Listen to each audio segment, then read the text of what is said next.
Call to order at 5:01 p.m. Para acceder a la traducción en Zoom, haga clic en el icono de globo en la parte inferior de la pantalla. Si se encuentra en Dijon y necesita audífonos para la traducción, puede recogerlos en la esquina trasera del auditorio. La junta directiva está a punto de entrar en sesión privada, pero antes de hacerlo, estamos aquí para escuchar cualquier comentario del público sobre los temas de la sesión privada. Las personas que desean hablar sobre los temas de la sesión privada deben tener en cuenta lo siguiente.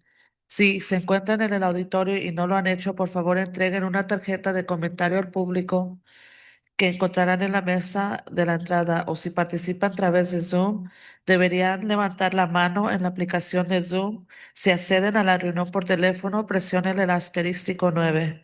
The board is about to go into closed session, but before we do, we are here to listen to any public comment on closed session items. Individuals wishing to speak on closed session items listed.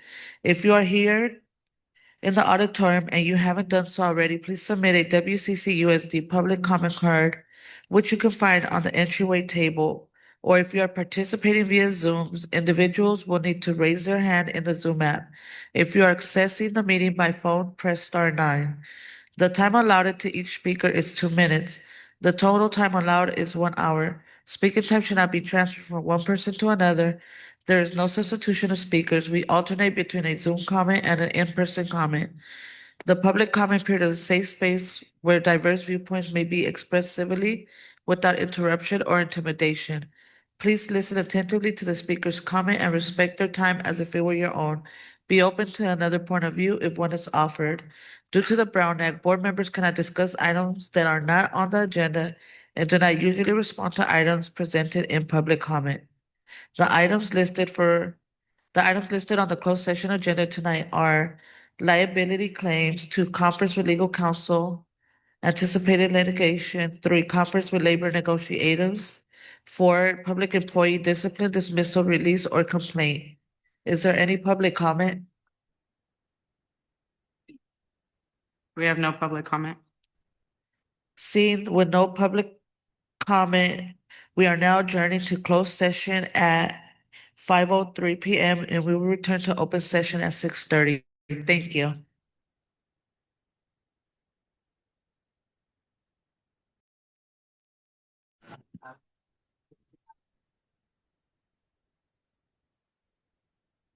Good evening and welcome to the open session of the March 11th regularly scheduled board meeting for the West Contra Costa Unified School District.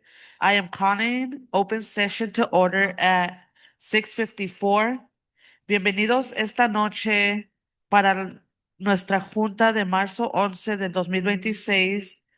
Junta regular de la Mesa Directiva del Oeste de Contra Costa. Para acceder a la traducción en Zoom, haga clic en el icono del globo en la parte inferior de la pantalla. Si se encuentra en Dijon y necesita audífonos para la traducción, puede recogerlos en la esquina trasera del auditorio. In a few minutes, we will begin public comment on agenda items. Members of the public are invited to speak to the board on any matter that is within the subject matter jurisdiction of the West Contra Costa Unified School District, but is not on the agenda. We welcome and value public input. Please prepare now for public comment. If you are here in the auditorium and would like to make public comments, please fill out a submit a WCC USD public comment card. You can find them on the table in the entry hallway. If you are participating via Zoom, please raise your hand in the Zoom app and prior to the beginning of this item on the agenda. If you are participating by phone, press *9. After your comment card has been turned in, the cards are placed in order received, and we will call on speakers one at a time, alternating between a public comment here in Dijon and one on Zoom. Public comments generally last for 1 hour.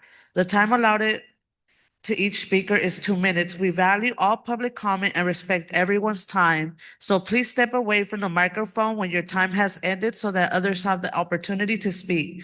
If comments continue after the president's request to conclude, the board would adjourn for a 2-minute break. In the meantime, we are moving on to the rest of our opening procedures. Item B2, the Pledge of Allegiance. If you are willing and able to rise, please stand for the Pledge of Allegiance. I pledge allegiance to the flag of the United States of America and to the republic for which it stands, one nation, under God, indivisible, with liberty and justice for all. Item B3, Land and Labor and Body Acknowledgement. We recognize that we are presently on the lands of the Chochenyo, Mwakma, Karkin, Ohlone peoples and acknowledge them as the first inhabitants of the land we currently occupy. Labor and Body Acknowledgement. I acknowledge that the burden of environmental exploitation and systematic injustice falls upon the labor of Black and brown bodies in the building of this country and its institutions. I remember that Black and brown bodies were born and died working this land against the will for generations. I also acknowledge the continued contribution of the labor of survivors over the centuries to today, of all immigrant labor, including voluntary, involuntary, forced, and undocumented peoples in the building of what we refer to as the United States. Arthur Dr. Rochelle Rogers Ard. Item 4, West Contra Costa Unified School District Board Anti-Racism Statement. The governing board is committed to the work of anti-racism, the conscious and active effort to identify, challenge, and correct racial inequities in the system and institutions within our schools and community. Racism, explicit or implicit, stands in the direct conflict to the fundamental principles of district education. To carry district education into the future, we recognize that we must continuously renew and reflect on the roots of racism and develop new ideas to meet the times. Unjust ideas and policies and the racial inequity they produce have shaped us, our schools, and our society.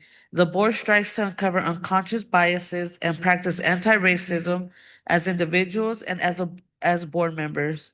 We challenge ourselves to persist through the discomforts necessary for growth and learning to deepen our listening and the examination of racism and oppression, and to develop a strong understanding of how our personal experience and feelings fit into the larger picture of continual oppression. Each member of our governing board, individually and collectively, is responsible for creating and nurturing an anti-racist learning environment where each student, staff member, and community partner is respected and valued member of the district community. The governing board is uniquely positioned, and it is our responsibility to identify and dismantle racist ideas and inequitable policies in ourselves and across the district.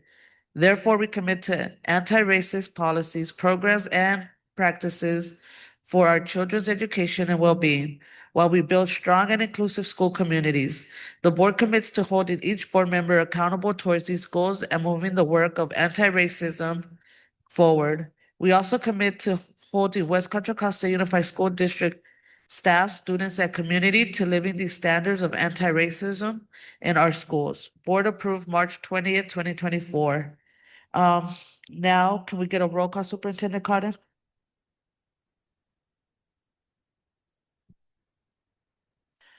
Yes. Student trustee Hung, Present. student trustee Witten, Good evening, present. trustee Reckler, Good evening, I'm present. trustee Smith Folds, Good evening, everyone present. trustee Hernandez. Good evening, present. Trustee Gonzalez Hoy Good evening, present. and board president Inyana. Buenas tardes a todos y bienvenidos. We'll now move on to report ratification of closed session. Superintendent Conan, is there any report outs from closed session? Thank you. Regarding agenda item A21, the board voted unanimously to reject claim number 668-507 related to an alleged personal injury. And now we'll move on to public comment. Members of the public are invited to speak to the board on any matter within the subject matter jurisdiction of the West Contra Costa Unified School District, but not on tonight's agenda. Public comment will last approximately 1 hour. The time allowed to each speaker is 2 minutes. Should additional speakers remain at the conclusion of 1 hour, public comment may be extended. The time allowed per speaker after the hour is generally 1 minute. Individuals wishing to speak, please submit a WCC USD public comment card, or if participating via Zoom, individuals will need to raise their hand on the Zoom app prior to the beginning of the item on the agenda. If you are calling in by phone, press *9. Speaking time should not be transferred from one person to another, and there is no substitution of speakers. Speakers can also make public again for the discussion and action items on the agenda after presentations. The public will have 10 minutes per item and 1 minute per speaker. The same protocol recited above apply. The public comment period is a safe space where diverse viewpoints may be expressed in a civil manner without interruption or intimidation. Please listen attentively to each speaker's comment and respect their time at the podium as if we were your own. Be open to different viewpoints if one is offered. Due to the Brown Act, the board members cannot discuss items that are not on the agenda, do not usually respond to items presented in public comment. Is there any public comment? Our first public comment is Kim Chamberlain.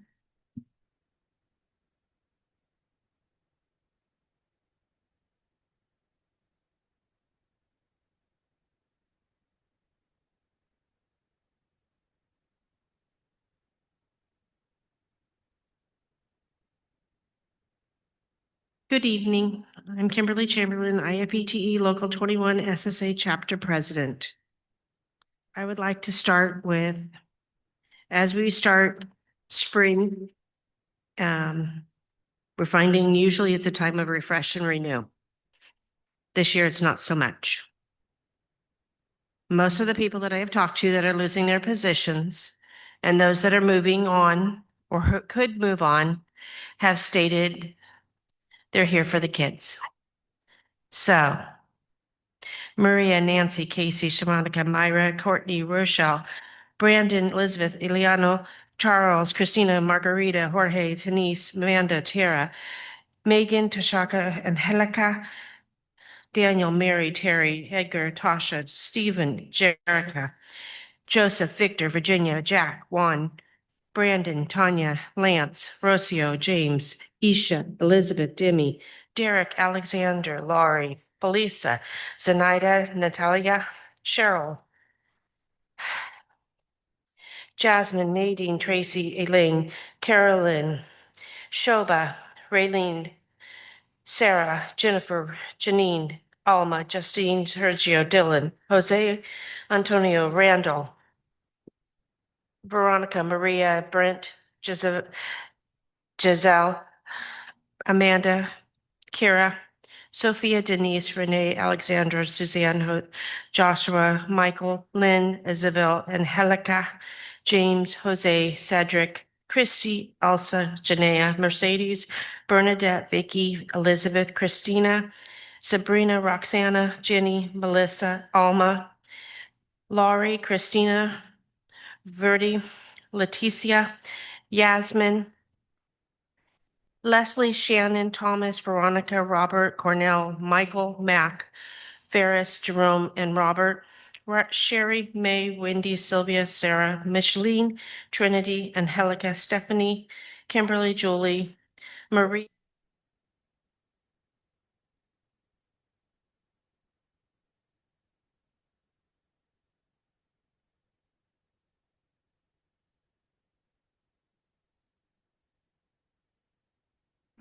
Next public comment is Kim Dower Sargentini. Please unmute yourself. Thank you. Can you hear me? Yes. Okay, thank you. I'm coming on tonight to speak about elementary music. As schools and PTAs scramble to find a way to fund music at the site level, it's clear it's not feasible for them to take this on so quickly and without a clear indication if the board has entirely stopped funding elementary music as a district and if VAPA funds are allowed to be used or not. I believe we need central funding for equity and efficiency. Perhaps there's a way to pull VAPA funds from sites that are willing to contribute centrally to accomplish the feat, but if not, I implore the district to cut in other areas and fund the elementary music until we can establish a way to fund it at the site level in the future. It seems like we might need a person to coordinate the efforts, even if it's a teacher on special assignment. I believe funding elementary music is especially important in a year we plan to ask for a parcel tax. We'll need community support to pass a tax, and music is an activity families value. I know the unions have offered to come and try to brainstorm where we could cut, and I'm hoping if this hasn't happened yet, we could still do it in the future as the deficit appears to be structural and ongoing. I'd also like to speak about teacher allocations. In Hercules, our schools and classes are full, and for us to not leave any room for incoming TK and kindergarten students is a mistake. Historically, many of our youngest students registered between April and September. Families will come, and rather than accept being displaced a city or two away, they will simply leave the district or opt to not have their children come, as TK and kindergarten are not grades that are required. So I thank you for listening and thank you for your time.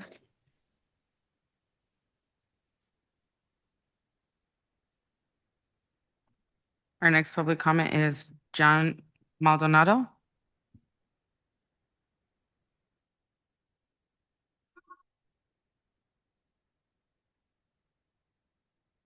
Hello, board. My name is Gian Maldonado, and I'm a junior at Kennedy High School. I've given public comments before, and I've shouted at you before, but in reality, yelling at you won't do anything. Discussions and conversations will. During the last school board meeting, the board reconsidered two cuts to CTA positions, saving them, which I would like to thank you for. But it doesn't end there. There are still many positions with unsecured full-time positions for the next year. I believe it is time we all take a different approach. I'm the junior treasurer and ASB leadership junior class representative. And on behalf of the student body government, we invite you all to our Fiesta Friday community event, celebrating Latinx culture, history, and diversity. It's happening this Friday from 1:50 to 3:18. We most humbly ask board trustees, district staff, and community members to all join us. It's open to all. Look at this as a bridge between Kennedy and the community, the district and Kennedy. This is a chance for all to see Kennedy from the inside, not the Kennedy on paper, but the Kennedy that has built me, shaped me, the Kennedy that educates me and empowers me every day. Once more, this is a community event, so take off your blazer and put on some sneakers and enjoy from fundraisers, live music, and games. It is vital we showcase to the community and the district what we have to offer so we can keep offering it and being able to offer more. We want to work with you. Kennedy students and staff have done their part in creating a welcoming and uplifting community.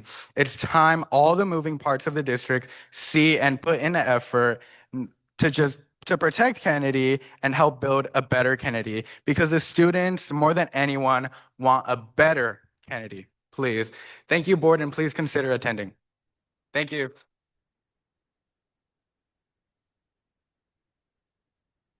Next public comment is Crystal Bannigan. Please unmute yourself. Hi, can you hear me? Hello? Yes. Awesome. Thank you. Evening board and community members that are in the room.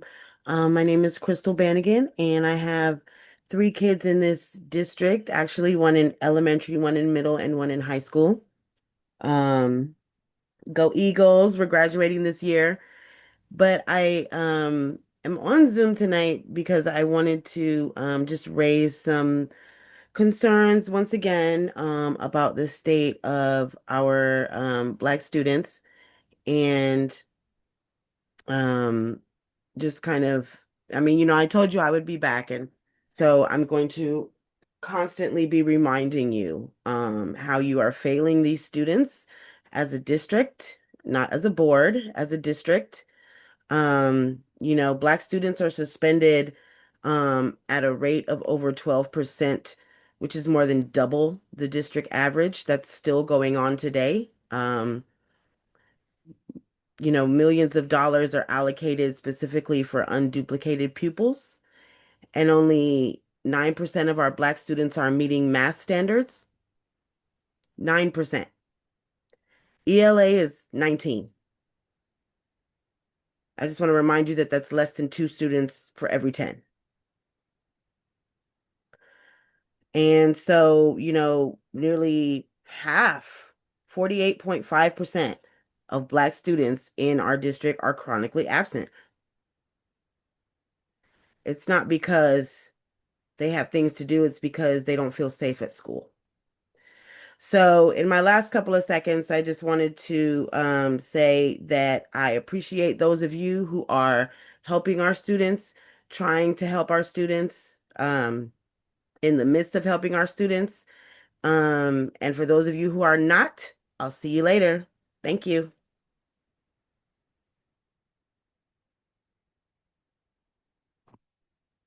Next public comment is Jackie Avendaño.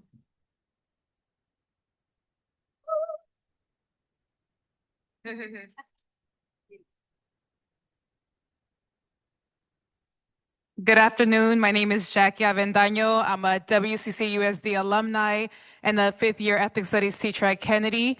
Thank you, trustees Anyana and Smith-Folds, for attending Kennedy's Black History Joy event organized by our BSU and leadership students. I also want to thank Superintendent Cotton for coming to Kennedy to meet with our principal, Ms. McGee. I want to clarify a couple of points from the previous school board meeting. Ethnic studies at Kennedy is being eliminated as a result of the drastic drop in FTE at Kennedy for the upcoming year. Currently, we have 35 FTE at Kennedy. On the other hand, the current projection for the upcoming year is only 24.2 FTE, including the 0.4 FTE towards welding and construction that you all voted to save at the last board meeting, which ironically, we have received communication that the 0.4 FTE that the board saved is exclusively for after-school global elective purposes and will not directly influence Kennedy's Bell schedule. We really need clarification on that. Back to my previous point, Kennedy is projected to experience a cut of 11 FTE, a cut of 30% of our staff. Without additional FTE, we cannot uphold our current programs. Siegler mentioned that Kennedy has Chicano studies in the preliminary schedule for the upcoming year. And I want to emphasize that while I absolutely support the teaching of Chicanx studies, it does not replace ethnic studies course, especially as it does not center African American students, Central American students, Asian American students, etc. Without additional FTE, there is no stability in ethnic studies, Spanish for Spanish speakers, journalism, ITA pathway, leadership, etc. While I love that we're hearing from the school board members and administrators that we need to revitalize Kennedy, we cannot build Kennedy while our programs are being dismantled. Rebranding would be branding, would be a false promise and a false dream. Please support us so we can retain our students, retain our teachers, and retain all our programs to build Kennedy. Thank you. Our next public comment is Sarah Creeley. Please unmute yourself. Hello, I'm calling about elementary music program in our district. I know that the teacher who teaches in the music program in our city of Hercules, my name is Sarah Creeley. I'm a teacher at Hannah Ranch. I teach second grade. And our teacher has been teaching 225 elementary music students for the 3 elementary schools, which is 56% of all 4th and 5th graders in Hercules Public Schools. So there's definitely a large number of students who are benefiting from elementary music. And I feel sure that that is the case in the other schools as well. I am here tonight to urge you to please save elementary music. When I was a teacher in San Francisco, I was a special educator, and one of my students really struggled with academics, and he always hung his head low. And then one day there was a talent show at the school, and he brought a bucket and a pair of drumsticks, and he played the drums, and it was incredible. And he walked like a rooster after that. He always held his head high. It was transformative for that child. And everyone looked at him differently because we could all see that he had such a gift. And no one knew it, but he shined and he showed it to us. Elementary music allows children to show their gifts and to learn what gifts they have, and then to grow them in high school and middle school. Without the elementary music program, the other programs at middle school and high school will not flourish. I urge you to find the money and save the elementary school program because I know it is transformative, and especially to children with special needs. And we love those kids and we want them to thrive. Thank you.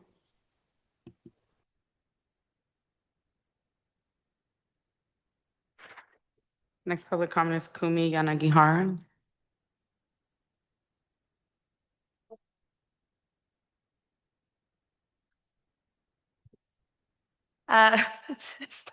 Good evening. My name is Kumi Yanagihara. I'm a 5th-year science teacher at Kennedy. First of all, thank you so much, trustees Gonzalez, Oy, Hernandez, and Enyana for voting to save the 0.4 FTE for the Kennedy CT classes at the last board meeting. However, we're now hearing that this FTE might not actually be for Kennedy students, which is really concerning. And we're actually hearing that they're for 9th period global electives, which are classes that serve students at Kennedy physically, but they will serve other students from other high schools. That wasn't our understanding at the board meeting, and there wasn't any mention of 9th period or global electives at all then. So we would just like some clarification, and I sent y'all an email yesterday, so I await your response.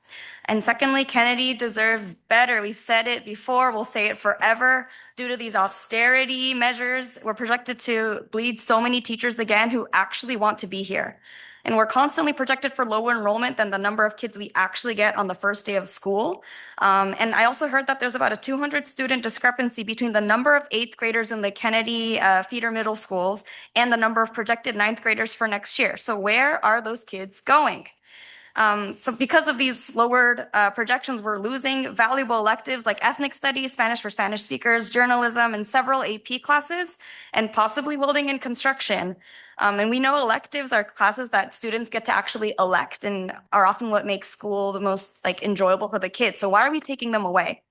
Instead of making cuts literally in the classroom or spending $30,000 to pay contractors to find a new CBO or whatever, the district should be focused on attracting and retaining these students to keep Kennedy's enrollment where it should be, which means more FTE allocation and more, money. Yay, that's good, right? And so it's just really a disgrace that we're disrespecting teachers who've been here for years with partial FTE. You all work for a school district, not a bank. So please rethink your priorities. Thank you. Communist Guy Nelson, please unmute yourself. Hello, can you hear me? Yes. Thank you, board. And I want to give a shout out to student trustee Witten. I saw you host the MC at the dance competition show in Pinole Valley. Thank you so much. You did a great job. And trustee Calvin Hung, student that I've taught before, very proud of him for winning the grand prize in the science fair locally, heading on to the Southern California State Finals. So good job, you guys. I want to share some data. I love the suggestion from the board in the past that we're educators, and I want to educate on what I've learned about the finances. Betty Reed Soskin School, when we voted to close it or merge it, I did some looking up of the numbers that we've calculated on the high needs students there, and they cover in 2024. They had 33 the highest needs students paid for by their programs at Soskin. And that's more than all the charter schools in the district put together. And if you include all the charter schools supported by the county, it's about equal. We spent $957 million on those programs in that year. And we're closing the school in order to save $900,000. So this is just not something that can directly influence how we run our budget, but to understand that this is the standard operating procedure doesn't make sense. The numbers don't really add up in actual cost savings and fairness and justice. And I know we all want to make it more equal, and I think making sure that all the schools carry their fair weight of the costs and of services is important. We just went to Sacramento last week and showed data on Oakland, Santa Rosa, our district, San Diego, and how our budgets jumped in 2020 and didn't come back down because of the contractors that we've hired. So it's a systemic problem, and it's not just our district. Next public comment is Nayeli Hernandez.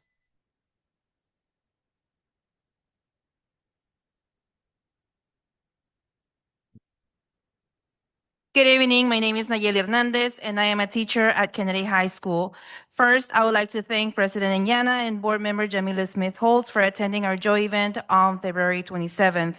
On behalf of our amazing Kennedy student government, I would also like to thank Board Member Jamila Holtz for taking the time to meet with our students and hear their voices. I am here tonight because I am deeply concerned about the future of our Kennedy community. We often hear conversations about increasing enrollment at Kennedy, but the question I have is, What concrete supports is managing putting in place to make that possible? I have been at Kennedy for 4 years now, and during that time, teachers have constantly been asked to do more with less. Despite the dedication of our staff and the incredible work happening on campus, our students continue to face difficult choices. Many feel pressure to leave their designated school in order to access courses and programs that should be available to them where they currently are. Our students deserve stability. They deserve access to strong programs and opportunities that reflect their identities, interests, and futures. This includes courses like Spanish for Spanish speakers, ethnic studies, and ITA pathways, to mention a few. These programs help students see themselves in their education and develop their voices. Our students also deserve a full-time leadership teacher so that leadership courses and student activities can continue to thrive next year. Most importantly, Kennedy students deserve the same level of investment, opportunity, and belief as students at every other high school in this district. Supporting Kennedy means supporting the teachers who show up every day for our amazing students, and it means making intentional decisions to strengthen our campus rather than allowing uncertainty to continue. I urge the board and district leadership to prioritize real, sustainable solutions that will support Kennedy High School, retain and keep the talented educators that we have. Thank you. Next public comment is Pedro Agredano. Please unmute yourself. Good evening, board. I'm here talking to you as a community member and as a family member of the students. I am disappointed in the board member. The fact that you had students speaking to you, you had side conversations ignoring what the students were saying, yet this board always says they're all about the students. Showing them their respect by not paying attention in the last board meeting of what they were saying and their concerns. You even have the student board members there, a great resource. They can tell you if cutting programs is going to increase enrollment or decrease it. You claim that you need more enrollment, but yet you're cutting more programs at each state. City High has been there, every board member. I'm proud of them, of their students and the teachers for showing up every single time. You're cutting community services of the workers. How are you going to get to the parents the information? You claim that you want involvement in there, but yet you're cutting the people that most parents and most community go to. Then I would like to ask you one question. Which one of you is going to be carrying the heavy glass since you're deciding to cut a glacier? It's a two-person job. How is one person going to do that work safely? It's just going to be schools with broken glass, schools with broken doors, boarded up stuff. That's not the image that we want to show our students. That's not the image that my taxes should be paying. Thank you.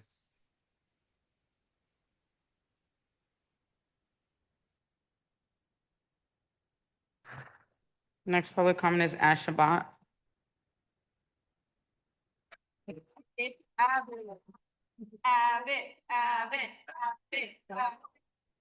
Hello, everybody. I also would like to invite you to come to Kennedy. It's going to be a lot of fun. And I think if you're going to chop off our toes, you should really come dance with us while we still got our toes on. That being said, I would like to talk a little bit about the Super Bowl. This would have worked a lot better last time, Leslie, but you weren't here, so I wanted to save it for you. Everybody enjoyed the Bad Bunny show, yeah? Did you feel the layers of communication that was happening through that art?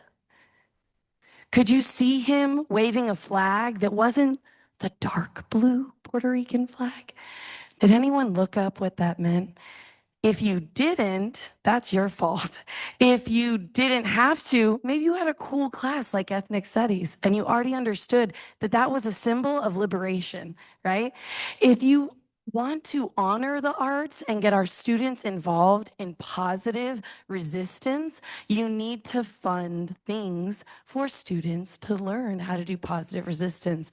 We are at a school that is cutting people of color, bilingual people. We have a teacher, I'm so excited. One of our teachers in the English department isn't white. And guess what? We're cutting his job. That is disgusting. How many of you had white teachers all of your educational experience? I know I did, and that's ridiculous. We don't live in a world with all white teachers. We aren't going to fix this world by keeping 400 years of genocide and enslavement happening in the classroom. As a white, not trying to do it, but I'm going to be blind to stuff. Okay? So it is our job to look to people that want to teach liberation, celebrate heritage language, and fight for our students with beautiful classes. Giving people part-time jobs is a slap in the face or a chopped off pinky toe. Thank you. Next public comment is Cindy Ortegon. Please unmute yourself. Good evening. My name is Cindy Ortegon, and I am the proud mother of 3 children who attend Vista Academy, commonly known as Vista High School.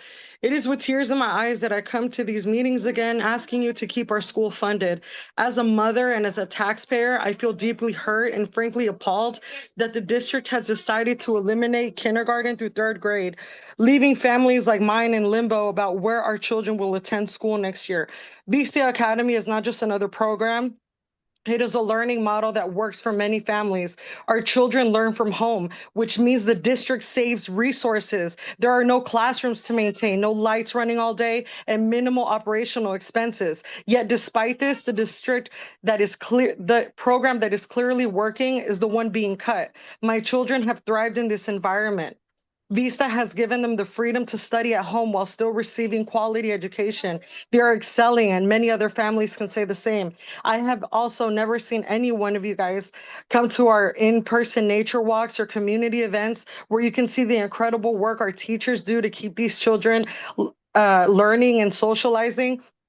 I've never seen a board member visit our classes or even take the time to fully understand the school you are taking complete grade levels away from. Because of these decisions, I know personally of 4 families that have already left the district. And this started when they took away the kindergarten classes. Let me be clear, these were not programs or extracurricular activities that were removed. These are complete classes for our youngest students. So I have to ask, what message does this send to the families like ours who depend on the school when programs that are clearly working for students are the ones being cut? Parents start asking serious questions about the district's priorities and how this budget is being managed. My children are not a line item in a budget. They are the reason this district exists. Vista Academy is not just a program, it's our children's future. Please save Vista Academy and bring back our K through 12 program.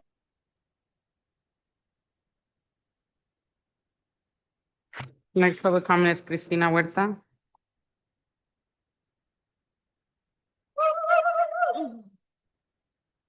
Hello, Cristina Huerta.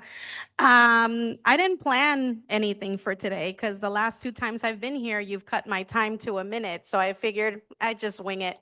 I've learned from Abbott in many ways. I'm also trying to learn from Gian, who is one of our wonderful juniors, and start by inviting you all to Fiesta Friday, this Friday. It is an amazing event that Ms. Avendaño, when she was the leadership teacher, took on. And now Ms. Hernandez, who's our current leadership teacher, continues with these wonderful traditions that our students look forward to every year. But there's some sadness also, unfortunately. You heard already that there is a plan to cut Kennedy's current staffing positions by about 10, 12 teachers. I mean, honestly, it would be even more because a lot of my colleagues sitting here right now who have been coming to the last 3 school board meetings have been offered a 0.6 position. How do you expect them to actually stay at Kennedy at a 0.6 position? How can we expect anybody to give back to the community as much as we already do when we are not even offering people full-time jobs? The reality is that Even though it hurts me to admit this, they're going to have to go somewhere else where they actually have a full-time position. And once again, after 13 years at Kennedy, I'm going to start the school year with a vacancy in my department and a vacancy in many other departments. I have been at Kennedy 13 years. I have seen teachers come and go for many, many reasons. These teachers want to stay. They want to be a part of Kennedy. Our students want them in their classrooms.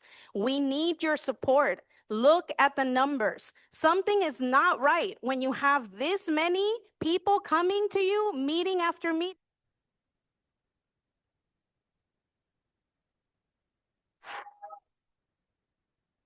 Next public comment is Erin Callentine. Please unmute yourself. Good evening. Can everyone hear me? Yes. Oh, community, especially Kennedy community, board, student trustees, it's delightful to talk to you all again. I also am here for a third time. My name is Erin Callentine. I mean, way more than a third time, but my third time in a row. I worked my first 8 years in education at Kennedy High School. I am here to talk about them tonight. I was driven almost completely out of education by working 8 years at Kennedy High School. I have been 12 more years in the district because I love teaching and I love, frankly, everything about it, and I love our students. So I am going to need to talk to you tonight about our anti-racism statement. I need you to listen to what Huerta said and to what all of the kids at Kennedy are saying. Board, why are so many Kennedy kids here? And where are the kids from the other schools? If these are equitable cuts, what's happening here? I really need you to think about why are some people giving themselves raises before they knew what was going to happen with our apparently devastated budget? While we are cutting things like ethnic studies, like music for all of our children, we are gutting education right now when it is our job to make sure that we are protecting the funds of our community and our students. And I really need everybody to listen to what Kennedy is saying right now. 11 teachers is too many. You cannot say that you are investing a place when you are cutting the teachers who inspire children, who make them want to come to school. We have attendance issues at the other schools. I know this because I work at a safety net school. When you cut the programs that students love, when you cut what inspires them, what challenges them, what teaches them about themselves and real history, you are taking something vital away from everyone. I need us to really ask district leadership to consider the equity impacts of what they are doing. We do not have enough community input, and you can tell because Kennedy keeps on showing up.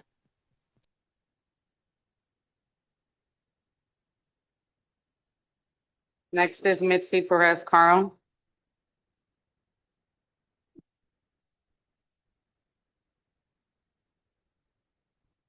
Hello, my name is Mitzi Perez Caro. I am here to discuss your oversight as a board. I am second generation WCC alum, an advocate for students for 15 years, and a ninth year CTE teacher at Kennedy. How can you let programs like ethnic studies, ITA, journalism, Spanish for Spanish speakers be cut from our course list? These are programs that were brilliantly devised by the educators that come from similar backgrounds of our students. Ms. Avedano was raised here in Richmond and made ethnic studies a curriculum that really centers students' lived experiences. Ms. Huerta has worked at Kennedy for over a decade, like she just said, that created Spanish for Spanish speakers from scratch, leading to the highest AP Spanish passing rate for both Ms. Blanco and Ms. Huerta's classes. I have created an ITA curriculum passing 500 students, giving them college credit, and a journalism class that creates multimedia newspaper, the Daily Eagle, with dual enrollment credit. And you're offering me a 0.6. These are programs that students really connect with. You should be prioritizing our classes, not pawning them off. Do better. Again, do better.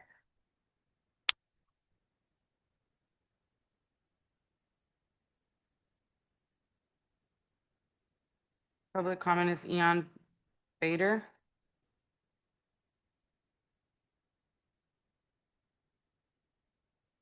There we go. Good evening, board. This is Ian Bader, longtime Kennedy teacher, current Kennedy librarian. I'd like to take this opportunity to lift up our very own Mr. Carpenter, a Kennedy teacher, who was just nominated as Contra Costa County Teacher of the Year. Our second nomination, by the way. I'd also like to shout out the many college students who graduated from Kennedy last year and are grinding it out at community colleges, UCs, and CSUs up and down the state, and even a few who managed to go out of state, including HBCUs. I'd like to remind you that in my time here at Kennedy, we have had not one, but two Gates Millennium Scholarship recipients. Additionally, I'd like to congratulate our two students who won awards at the County Science Fair last week. Likewise, I'd like to highlight the many trophies that our concert band has won over the last few years, some of them taller than a few of our ninth graders. All these accomplishments have come at a time when Kennedy's budget has been reduced over and over and over, and our student opportunities restricted. Imagine, please, what Kennedy would look like if we actually had real support that levels the playing field with all the other schools in this district and gives our students increased opportunities instead of reduced opportunities.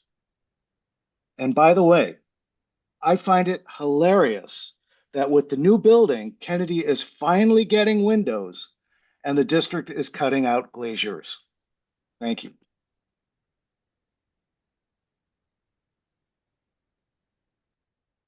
Next public comment is Patricia Blanco.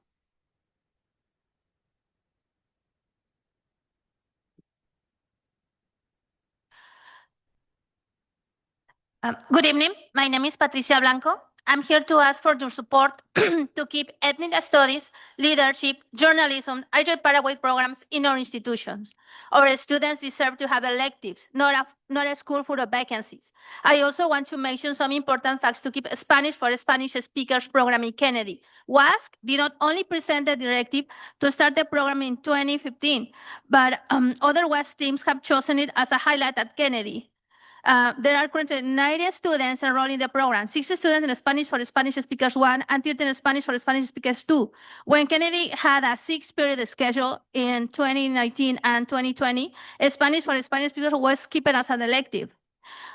Ms. Huerta and I are still waiting to meet and discuss a Spanish for Spanish speakers program in Kennedy High. We could provide district staff with information to demonstrate the need for a Spanish for Spanish speakers program.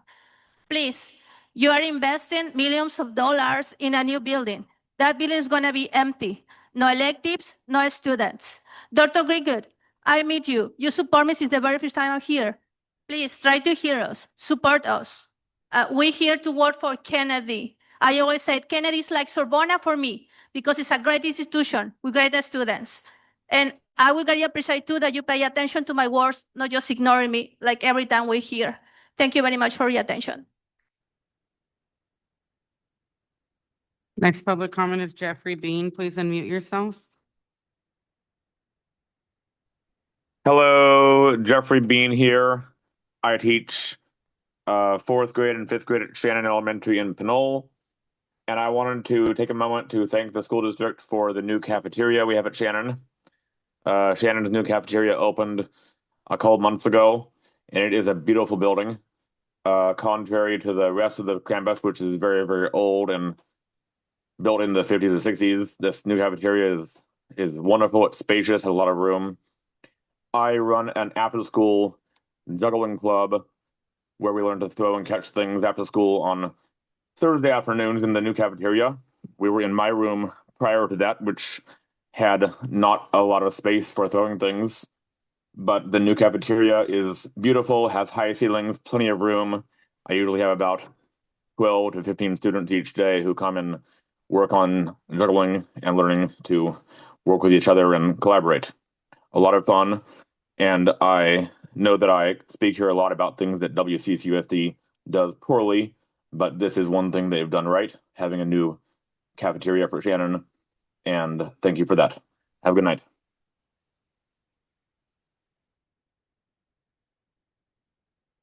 Next public comment is Merrill Pierce.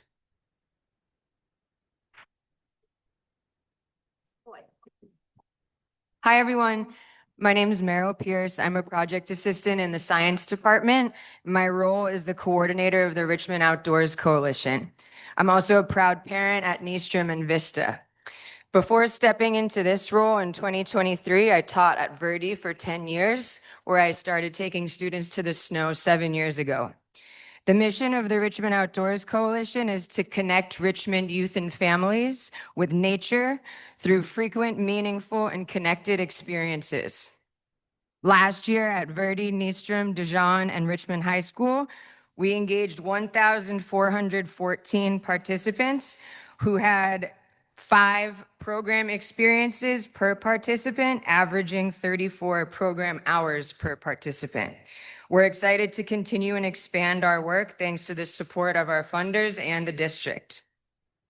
I'm here tonight to ask the district to join the ROC in signing and supporting AB 2158, the Outdoor Learning and Environmental Literacy Act of 2026. This would substantially increase funding and support for outdoor education. We all know many of our students are struggling academically, emotionally, and physically. We also know that there is ample research and evidence that spending time outdoors is extremely beneficial. This California state bill is not only supported by educators, but also by pediatricians and epidemiologists. The hope is to get the California statute to embrace these ideas and implement a 3-year pilot. For these ideas to be broadcast across the education system and to have educational leaders picking up on these ideas that we know matter for students' overall well-being. AB 2158 has bipartisan support. It's sponsored by 10 Strands and the founding CEO, Karen Cow. My ask is for WCCUSD to sign a letter of support for this bill to be brought to the state legislature. We will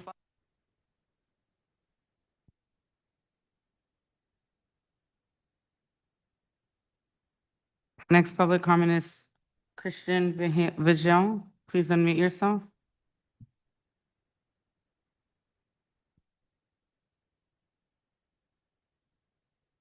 Good afternoon. Buenas noches.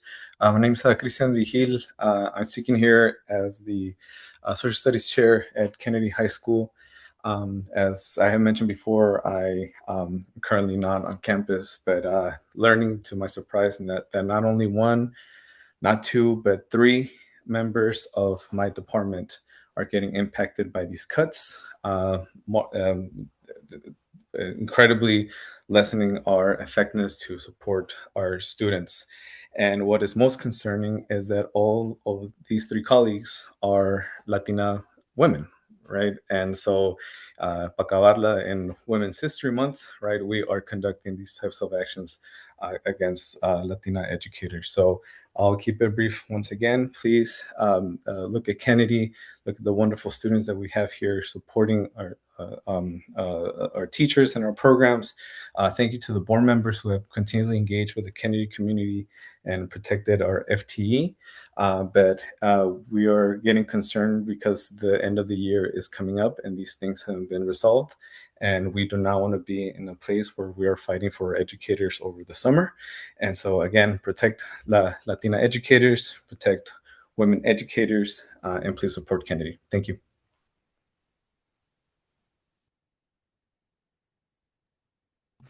Next public comment is Marie Anyam.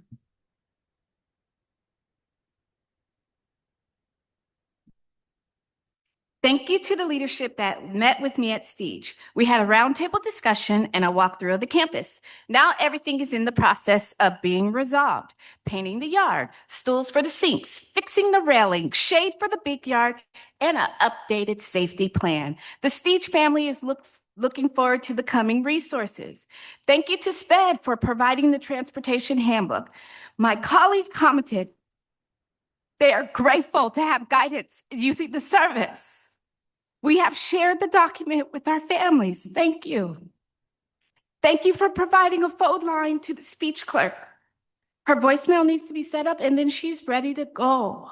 I am so happy to see things are moving along in the district. You know, I've been coming to quite a few meetings. This is my 13th speech. I have always come here advocating for the students and the safety of everybody on these campuses. And you know, special ed is my love, having two kids, Malik and Lydia, who have been coming through this program since Cameron. Malik's doing good in first grade. Lydia is now getting resources at Stige. Thank you. I pray that funding is found for the SPED SCOW. Without her, where would us SPED parents be? She's an advocate, dedicated, talented, with a wealth of knowledge. Her advice is always on point. What a blessing to all, and I strongly encourage you to keep her job. Please. Every year, she helps organize the You Make the Difference Awards, workshops, and numerous educational events. I hope one day cameras and GPS will be added to the SPED buses. Lastly, I want to give praise to the security team at these meetings. A couple weeks ago, it was dark, cold, and drizzly out there. I was parked way back there by the parking lot.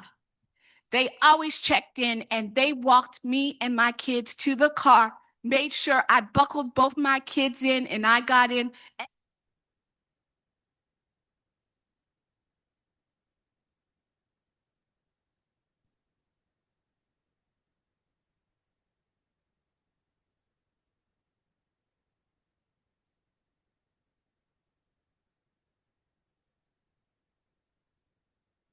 Public comment is Joyce Lupac.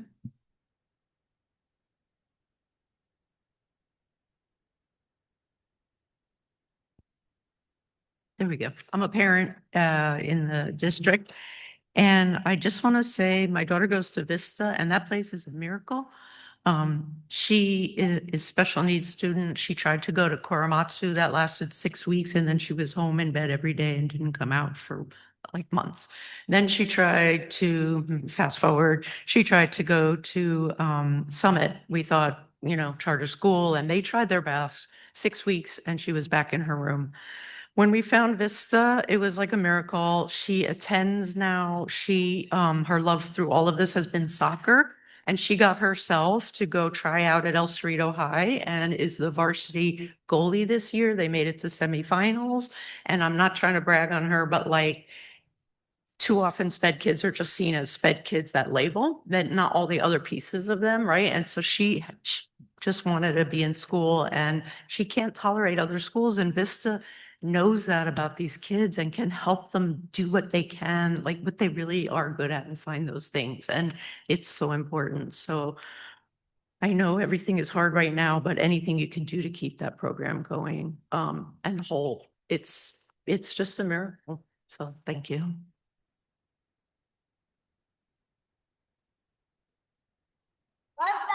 Our last public comment is Joan Adeshi.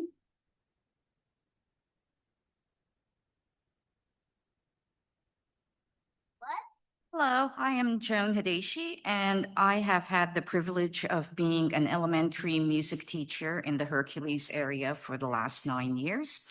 I am at 3 different elementary schools, and since I've been there for 9 years now, all of the current seniors at Hercules High School were my students in fourth or fifth grade. And hello there. Ladies and gentlemen, I did do something I don't. Okay, all right. And the drum majors for the last 2 years started playing instruments under my guidance back when they were 4th and 5th graders. And I know there is a lot of data out there supporting the arts, music, how it helps children grow, et cetera, et cetera. I don't have those data points right now. So I just wanted to speak about my experiences that I've had to date in teaching these wonderful kids music. The school psychiatrist at one of my schools reminded me of how I provided a safe space in my music classroom for a special needs kid. He would probably not have managed to get through 5th grade had it not been for his being able to come to my room and hide from the rest of his class when things got too rough for him. I was privileged to be able to do that for him. I see many kids every day One of my students just recently said that he hates school, but music is the only thing that keeps him coming. I really would like the opportunity to keep serving these kids, continue serving these kids. Thank you for listening.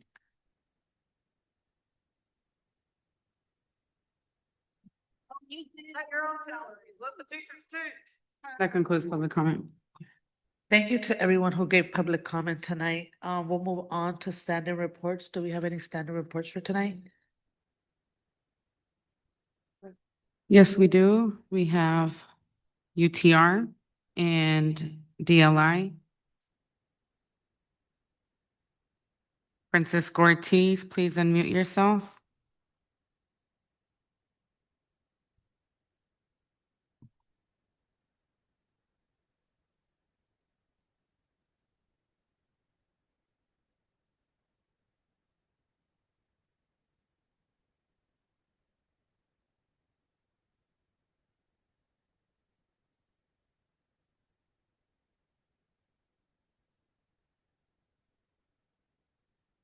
Francisco Ortiz.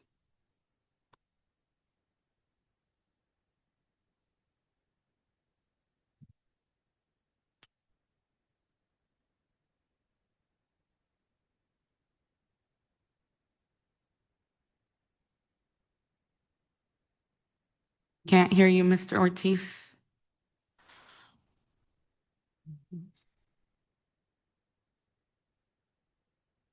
Can we move on to the next report and come back to that one?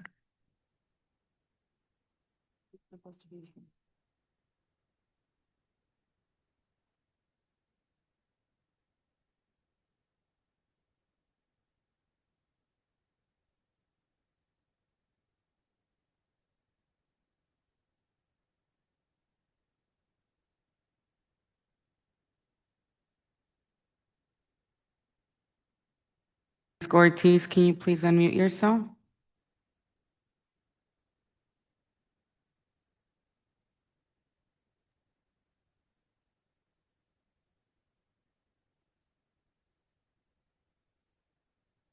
Well, let's move forward. On to agenda review and adoption. Does the board have anything that they would like to adjust on the agenda tonight? We will be pulling item C16 for tonight off the agenda completely. Do we have any other items?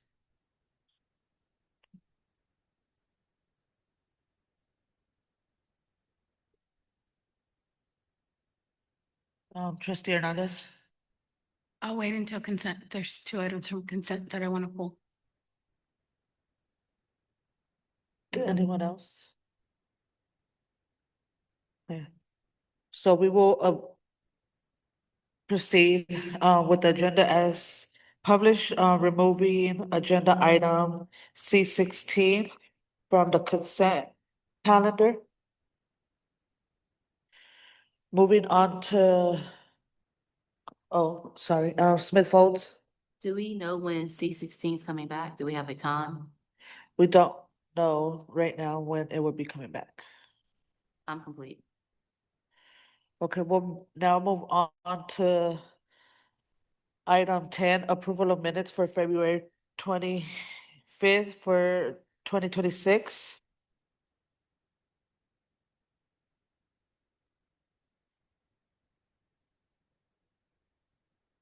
Do we have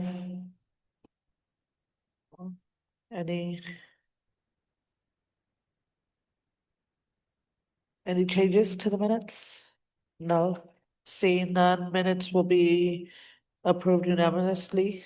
Moving on to item 11, resolution number 2526-62 in recognition of Women's History Month, March 2026, and I think that's Ms. Forrest's item. Yes. Good evening, board, superintendent, staff, and community. Now therefore be it resolved that March is designated as Women's History Month and that the West Contra Costa Unified School District honors the contributions that women have made throughout history and commit to support efforts to improve education and opportunities for girls and women.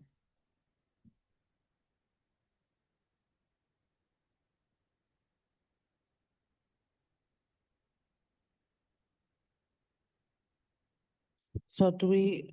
So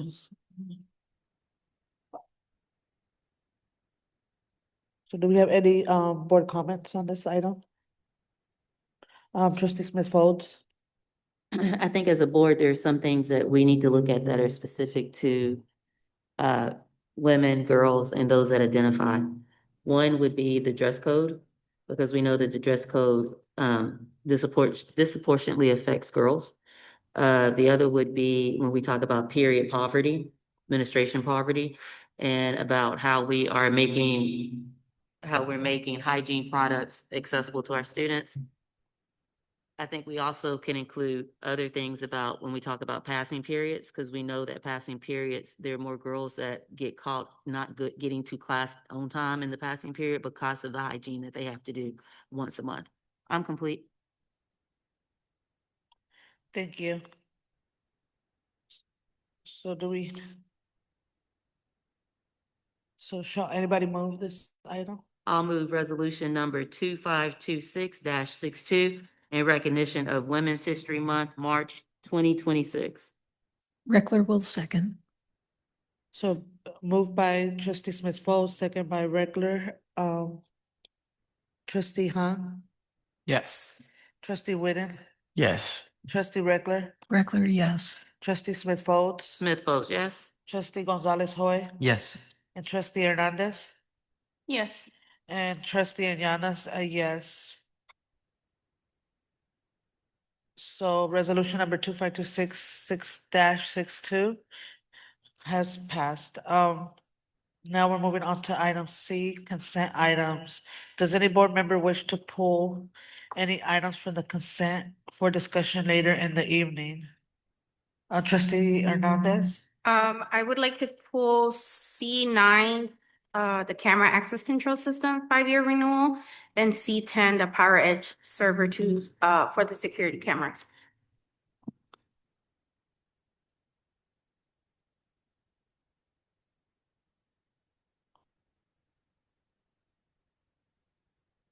So do we have any more items? No. So we'll be removing item C9 and C10 off the consent items.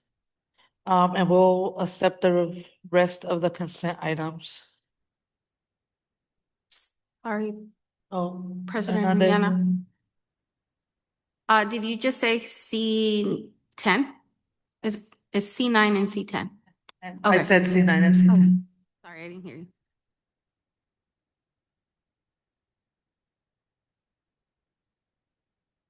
So now we'll move on to superintendent communication.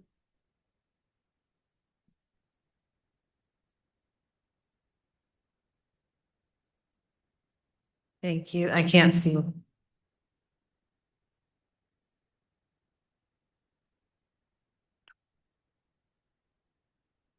Can it start at the beginning?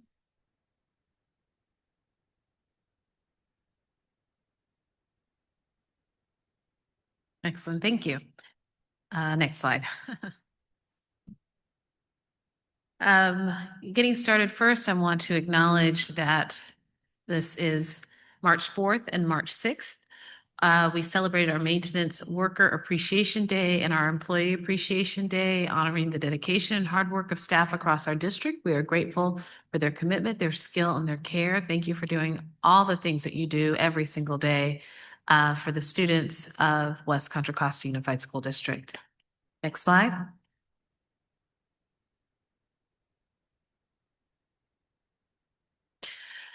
I just wanted to lift up that recognizing the needs of our district and working with community partners is key.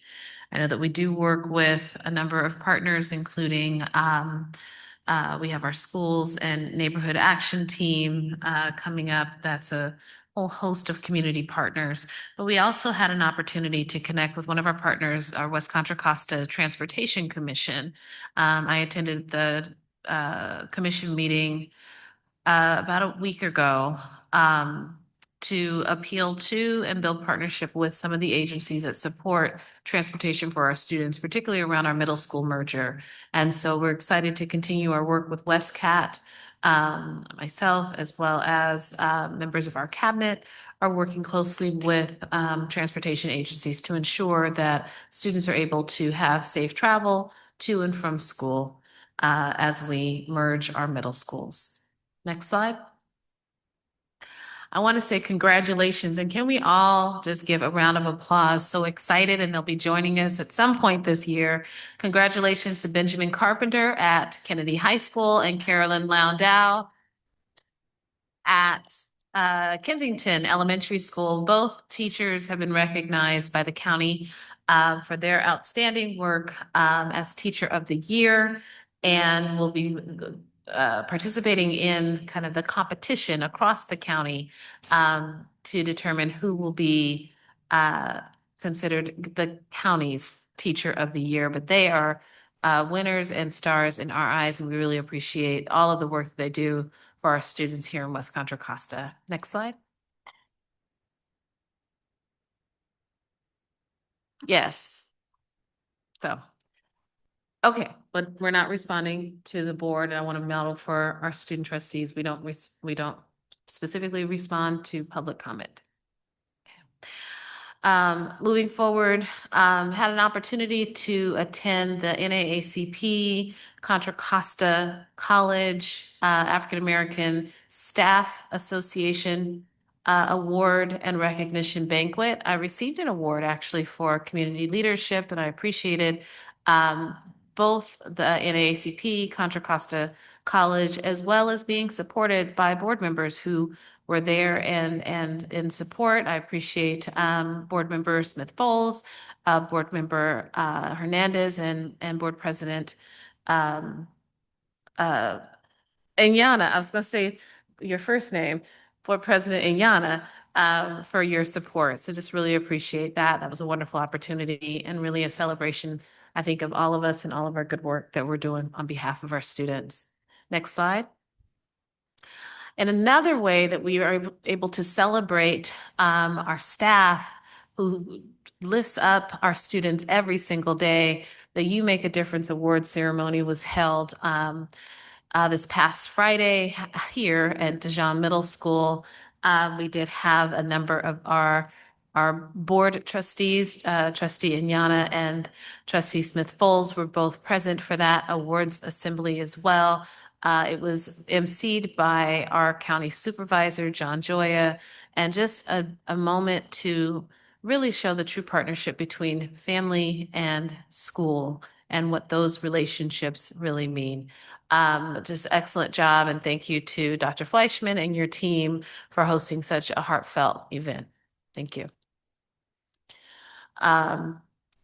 Just yesterday, I just want to lift up that we held our Principals Professional Learning Community. We do this every month. Every month we come together.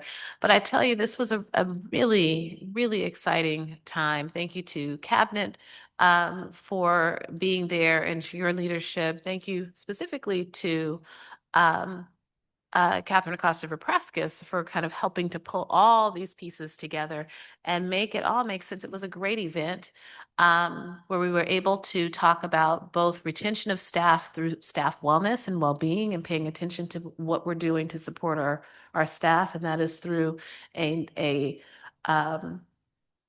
philanthropic gift for the work of Educators Thriving. We also were able to hear and get some training and real positive thinking around supporting African American family engagement.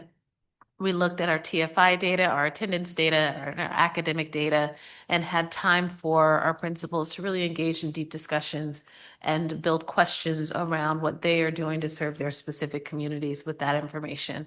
So very impactful day with our principals. Next slide. I also want to lift up, this is the 27th year of Chevron's Black Employee Network Black History Month Awareness Celebration, and they honored 4 of our students with scholarships. And so very proud of those young leaders. Journey Dotson won first place from De Anza High School. Maylin Chin, second place from Hercules High School. Janez Takala Babista, sorry, from Middle College High School, won a third place award, and Corrine Mackey from Pinole Valley High School won a fourth place award. But very proud of those students and glad to be able to be in that space with our trustees and support. But really, many community leaders were part of that conversation and part of that celebration. So excellent job. Next slide. As we continue to lift up our students and lift up our schools, next slide, I was able to attend, I didn't do a full board report to the board last meeting, so this is almost a month of things that have been going on. West Contra Costa Unified School District Science Fair Award ceremony was held at De Anza High School. Yes, thank you for the hand clap, because we actually, next slide, have our first place winner here on the dais, student trustee Calvin Hung. Excellent job. Calvin Hung, he is a 10th grader right now at El Cerrito High School. He won first place in the engineering category for designing and programming a robotic hexapod that he 3D printed at our Fab Lab. So Calvin was also awarded the top award for the entire event for the county. So he goes on to celebration both at the state level, but also the international science fair that will be held in Phoenix. But we're really excited for you, very proud of you, student trustee Hung. Excellent job, excellent work.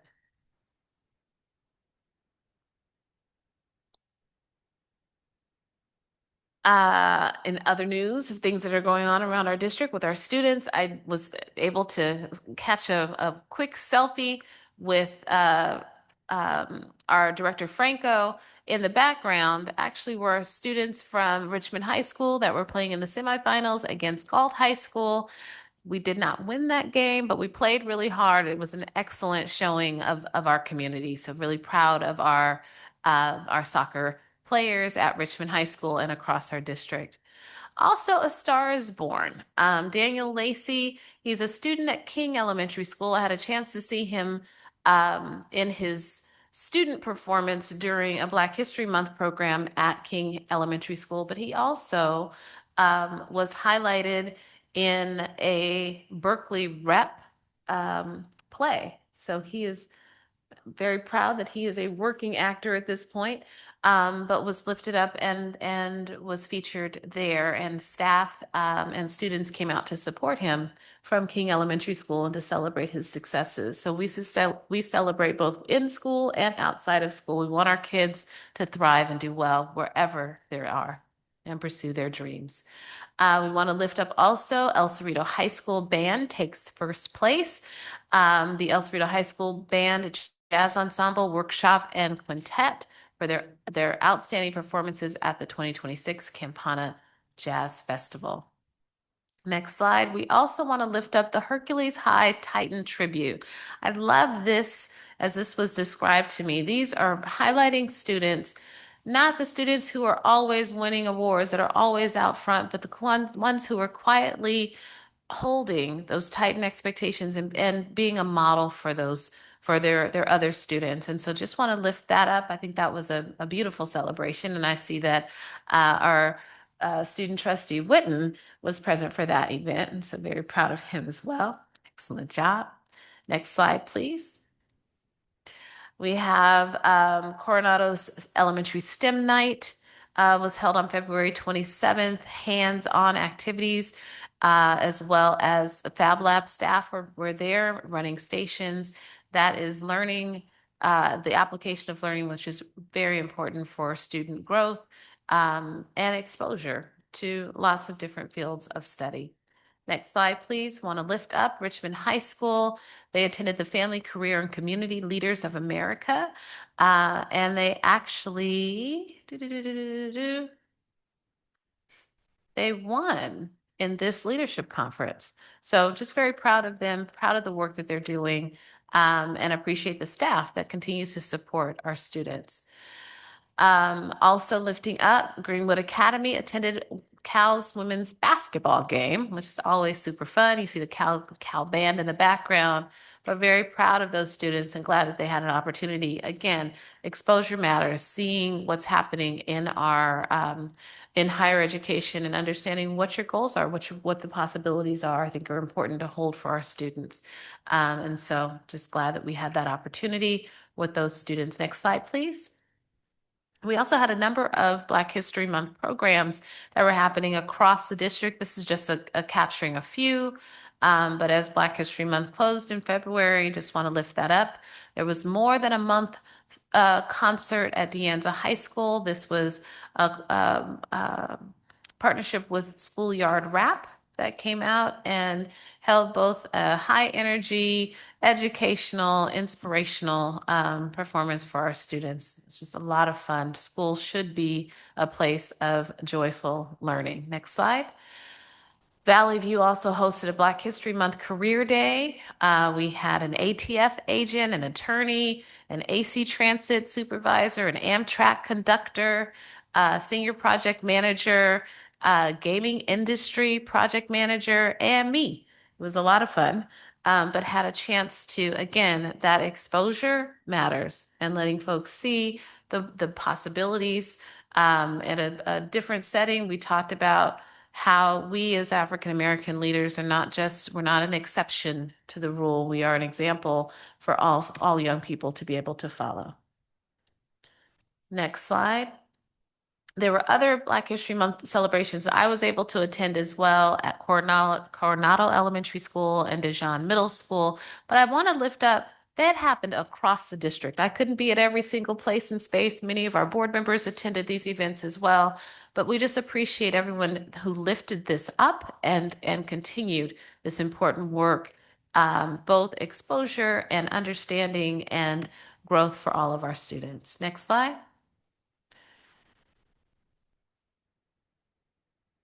And there's a few more events that happen. And so for your awareness, just want to lift up that we will be hosting a spring break hub. April 7th through the 10th is the time for our spring break, so that there is no lapse in learning, no break in learning, and to provide students both a safe and educational and inspirational place for them to be. Nystrom is hosting Freedom School. Michelle Obama will be hosting a spring break camp through the YMCA of the East Bay, and Riverside Elementary School will also be hosting Headwater Science Institute. So it's priority enrollment, but if that is something that families are interested in, that information and applications will be available on the Expanded Learning webpage for folks to be able to apply for these programs. Finally, I just want to lift up, I know it's March, but we're almost there. Graduations are coming. So just want to lift up that our graduation schedule is out and ready. It will be posted on our website very soon. And then also that's inclusive of our Black graduation that's coming up on Thursday, May 28th. I want to remind, next slide, sorry. I want to remind everyone the importance of reading every single day. It doesn't matter what you read, just read. It builds your confidence in reading. It builds your comprehension, your vocabulary, and your critical thinking skills. You can read anything from a novel to a newspaper, if they still exist. But read, that's what we want our students to do. Next slide. Also wanted to lift up that the contract committee meeting is returning. So we're going to get started on March 20th, and we'll be going through April and into May. This is an opportunity for the public to review all of our district contracts. And we've heard a lot of conversation about what's happening with contracts. This is something that we hosted about 2 years or so ago, but revisiting, and we'll be revisiting myself as well as our board trustees will be joining that conversation, but it will be open to the public. Our acting Chief Business Official Jeff Carter will be joining the conversation as well. So we're looking forward to this work and really having a transparent process. Remember, there are a number of ways for you to get involved. Dates and times of events that are happening. Some are local, so definitely check in with your school principal. But we encourage folks to get involved and stay involved. Are there any questions? Trustee Gonzalez Hoy. Thank you. Thank you for the report. Through the chair, I had a question actually for Trustee Hong. I was wondering if you could share with us what inspired him to design the robotic hexapod. Yeah, so it all started when during the last year's science fair, when my science teacher, who actually spoke here with earlier with a public comment, 2 weeks before the deadline, he encouraged me I should just take a shot at it, take a shot at the science fair. So I had to just come up with any idea. So, you know, I remember a long time ago as like a much younger child, I had ideas of like a cool spider robot, and I just took that ball. I at that time I didn't really have any engineering skills, but I just since it was a very short deadline, I just attached myself to that deadline and then started looking for resources to learn any way I could. And so after that, at that, for the first last year science fair, I got second place in engineering for the county science fair, and then I ended up dedicating all that time in between the previous year science fair and this one on on furthering the project. That's amazing. Thank you. Superintendent Collins, President Inyana, if he's willing, I would love if he could actually do a presentation to the board and the public in the future, if he would be willing to do that. I will definitely invite him to. I think that would be awesome. We'll plan it when that would be the best time for you, student trustee Hung. But is that something you may be open to? Sure. Excellent. Thank you. Thank you. Thank you. And it's to celebrate you, just to be fair, and your accomplishment. Thank you so much to you both. Any further questions? And we'll see none. Thank you for that communication, Superintendent. We'll now move on to item E, action items. So moving on to workforce housing support letter. Do we have a presentation on that? Trustee Reckler. Thank you. So thank you for agendizing this. I was contacted by Greg Francis from California School Boards Association Workforce Housing, and he asked for an authorized representative from the district to sign on behalf of the district a form supporting Representative Garamendi's efforts to include legislation affirming support for a pool of funds that could be used for employee workforce housing pre-development fees. This board passed a resolution very similar for Representative Araguin, Assembly member, back in September of 2024. And this is very similar. Representative Araguin's did not go through, but here's another shot. This would form a pool of funds that district could apply for, and it would help them to offset their pre-development costs if they decide to go into employee workforce housing. And it was last quoted that those fees were like around 200,000. Maybe with the tariffs and inflation, it's more, but I would say probably 200 or 300,000 is the cost to do the pre-development, all the pre-architecture stuff before you actually get going. So the request was for somebody, I would assume probably the superintendent or the president or both, could sign on behalf of the district and give a thumbs up that we support it. And that's all I know. So do we have any board questions? Do we have public comment on this item?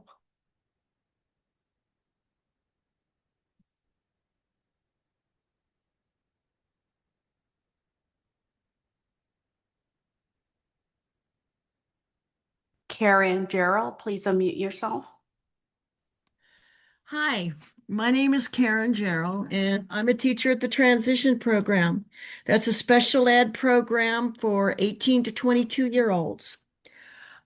We work with students that have highly specific educational, social, medical, and or communication needs. We teach functional life skills, including job skills. We have 12 teachers with a caseload of 10 to 1 because the students have educational needs that cannot be met with lower than large Point of order, caseloads. point of order.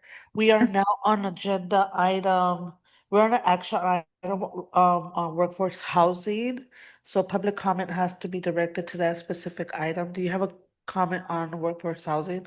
No, I don't. I'm so sorry. All right, well, thank you very much. Do we have any further comments?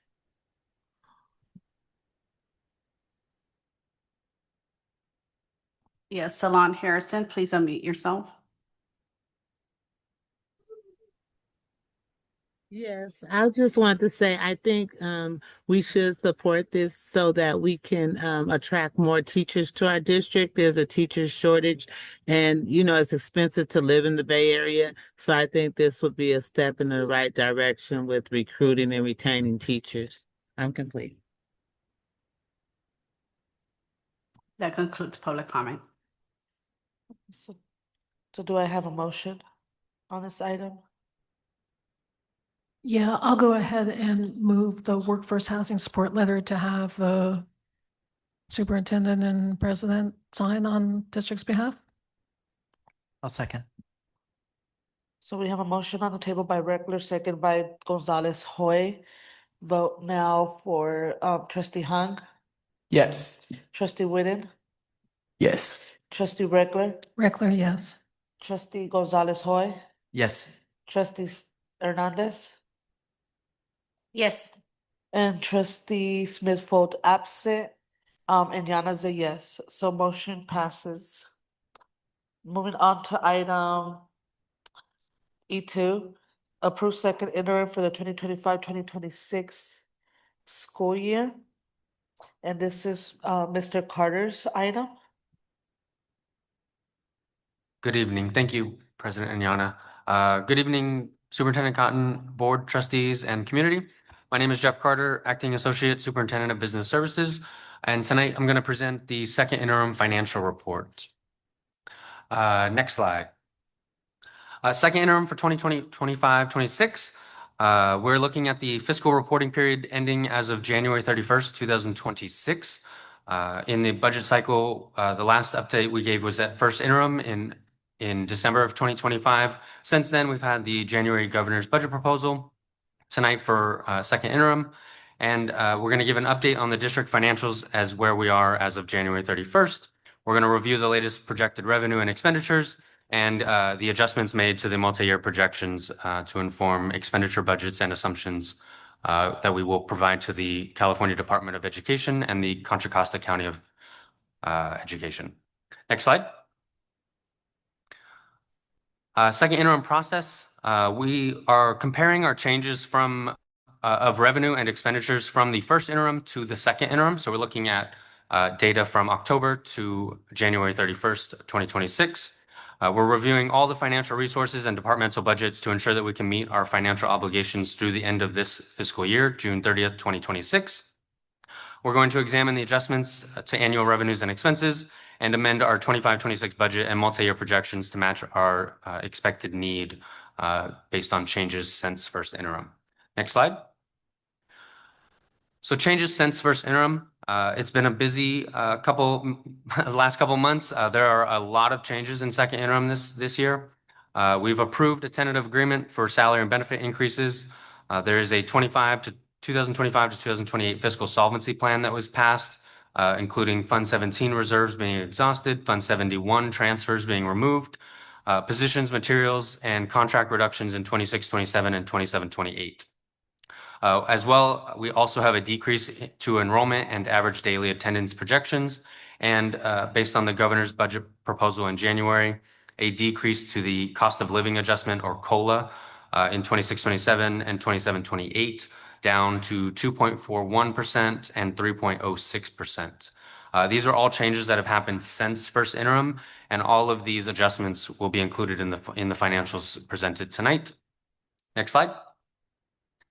Here we're going to look at our LCFF revenue changes, comparing first interim in that left column to the second interim column in the middle. We've got ADA decreasing by about 935. That's due to the work stoppage and our average daily attendance decreasing in the months of December and January. It's looking to rebound a little bit, but this is going to significantly impact our revenue projections over the next 3 years due to that average daily attendance being a 3-year average. 25-26 funded ADA, that's decreasing slightly. There was a slight adjustment to our P1 numbers. COLA, cost of living adjustment, is staying the same, and unduplicated percentages staying the same since first interim. You'll see a slight decrease in our base and supplemental and concentration, but an increase in our transitional kindergarten. That's just kind of a shift of our revenues from base to transitional kindergarten due to the add-on for TK and our strong TK growth that we've been seeing. Next slide. Unrestricted revenue changes. So here we're looking at first interim to second interim changes in revenue.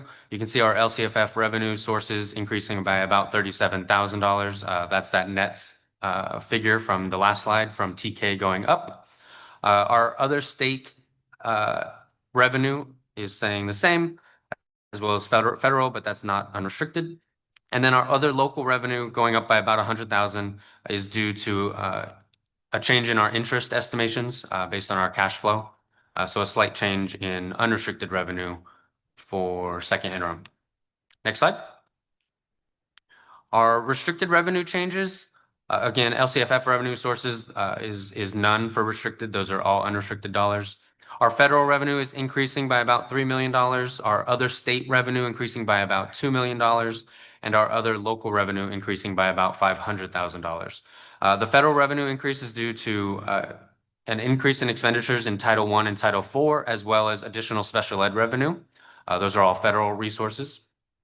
And then our other state revenue increases in restricted grant funding due to literacy coaches and reading specialist grant received since the first interim and adjusting that revenue budget. And then our other local has increased due to interest and local donations received since first interim by about $500,000. So those are our changes on the restricted revenue side. Next slide. Here we're looking at the combined revenue changes. So this is the combination of unrestricted and restricted in total.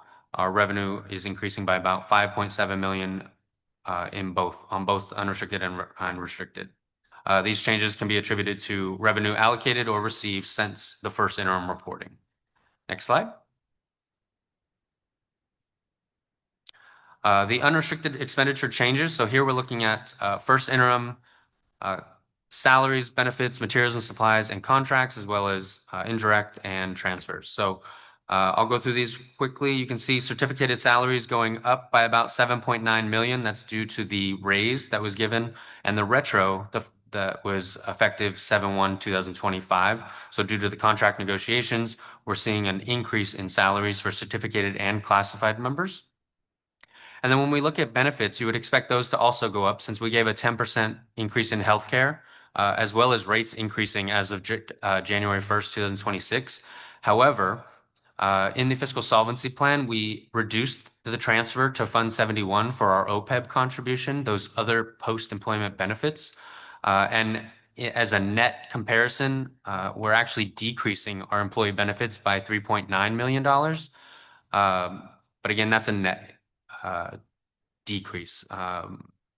The transfer from Fund 71 in unrestricted was about $9 million decrease to be able to afford and offset some of those increased expenditures we're seeing from the tentative agreement. Books and supplies, those are slightly increasing. There were some materials and supplies purchased for the work stoppage.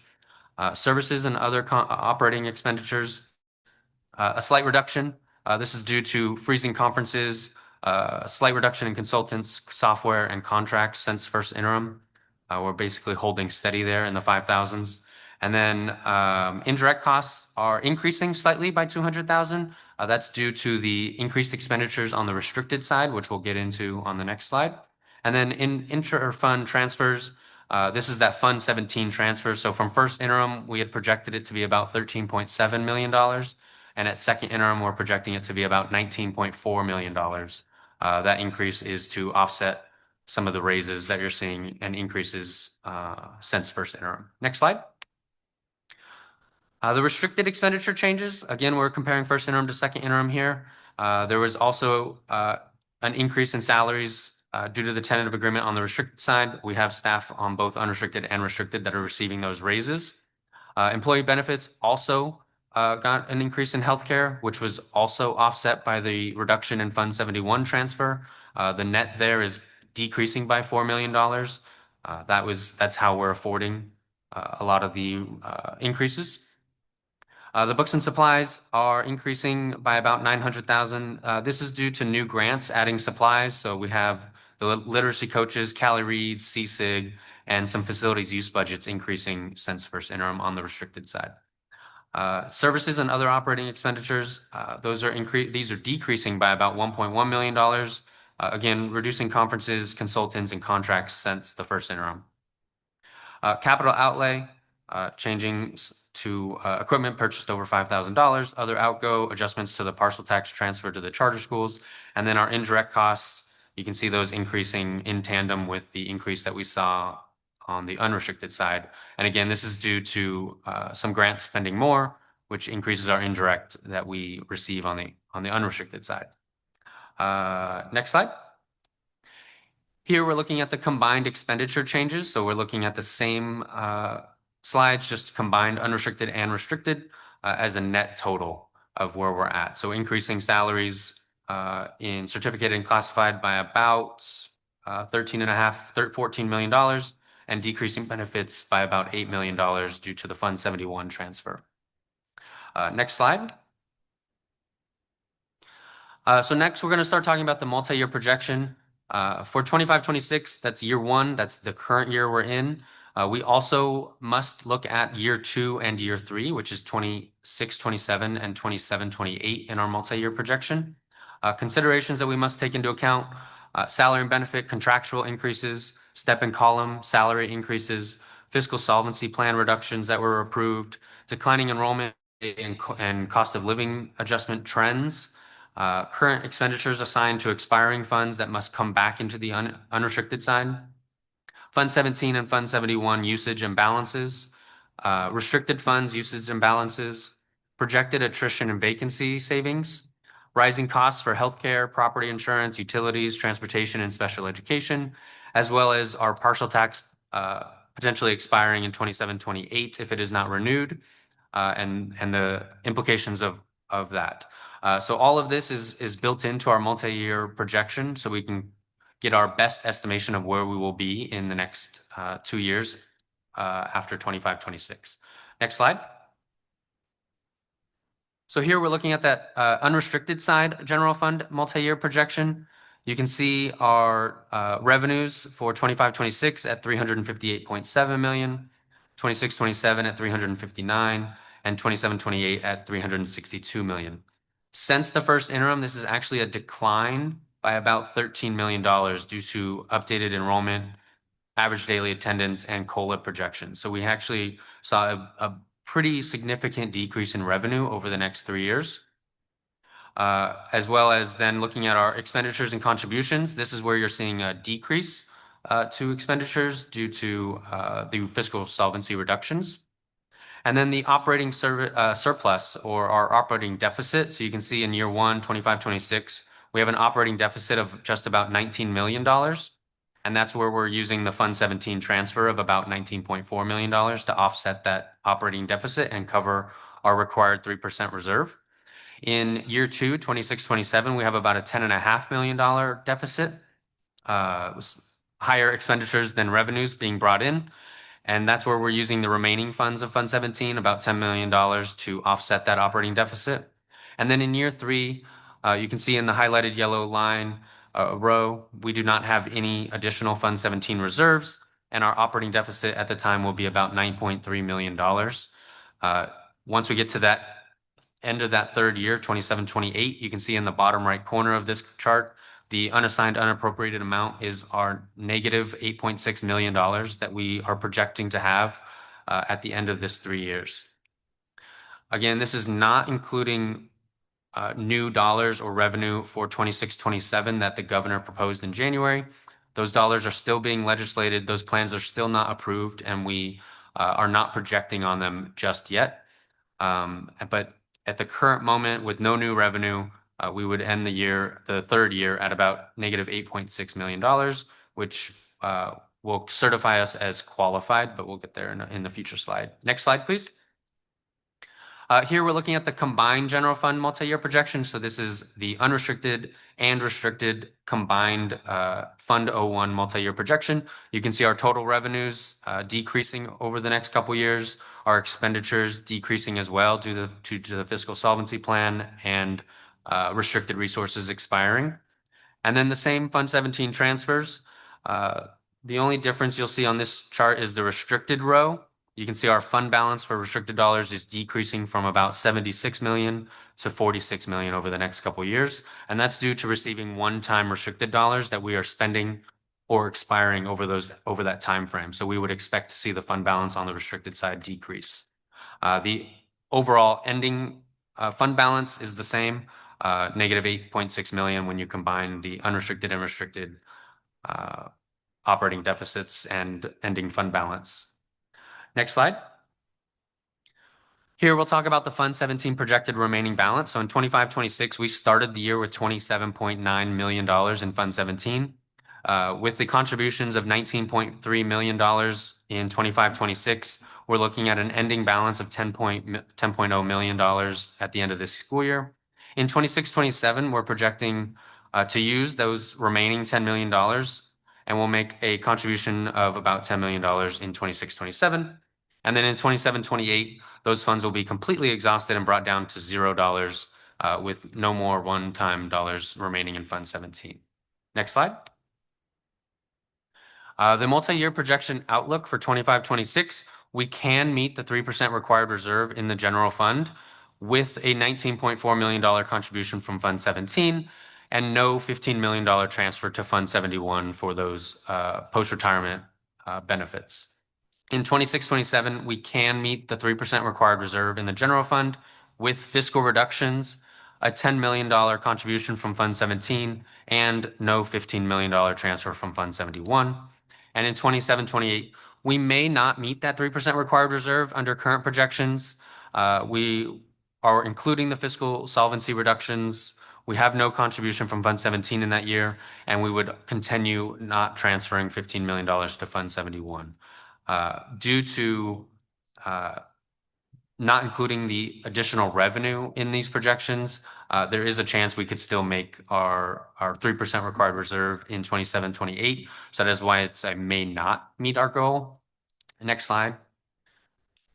And due to that, we have to certify each interim as positive, qualified, or negative. If it's positive, that means we can meet all of our obligations over the next 3 years. If it's qualified, we can meet our financial obligations in 2 of the next 3 years, or not meet it in 1 of the next 3 years. And then negative would mean we would not be able to meet our obligations in the current or next fiscal year. So due to us being able to make our financial obligations in year 1 and year 2, and potentially may not meet it in year 3, we are certifying second interim as qualified for 25-26. Next slide. And that is the presentation for second interim. Thank you. If there's any questions. Right. Thank you. Thank you, Mr. Carter. Do we have any board questions? Trustee Regler? Thank you, and thank you for the presentation. I do have a couple of things. I'd like to start with unrestricted 4,000 and 5,000 books and supplies and services and operating expenses. For the budget that we adopted and the 45-day revise, books and supplies came in at 5.3 million projection, and services and operating expenses came in at 43.2 million, what you thought you would spend. Now you are at 4.8 million and 36.2 million, which is a most excellent drop, but I'm wondering, can you hold to those new projections? Yeah, so again, this is just comparing first interim to second interim. What you're referring to is comparing adopted budget to second interim. The adopted budget to first interim actually shifted a lot of those expenditures to the restricted side due to a one-time dollar grant that we received for school SSPD grant for professional development. We are moving a lot of those expenditures to the restricted side this year for one-time dollars. That happened at first interim. So the comparison from first interim to second interim is a much smaller drop.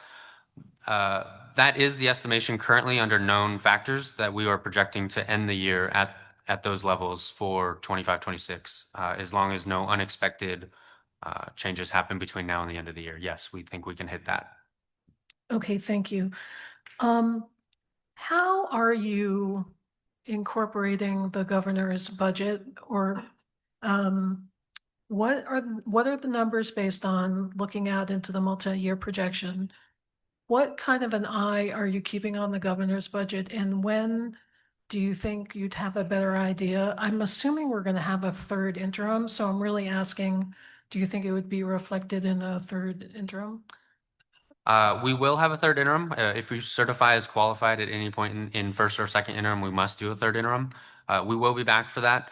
I do not anticipate those dollars being considered in third interim.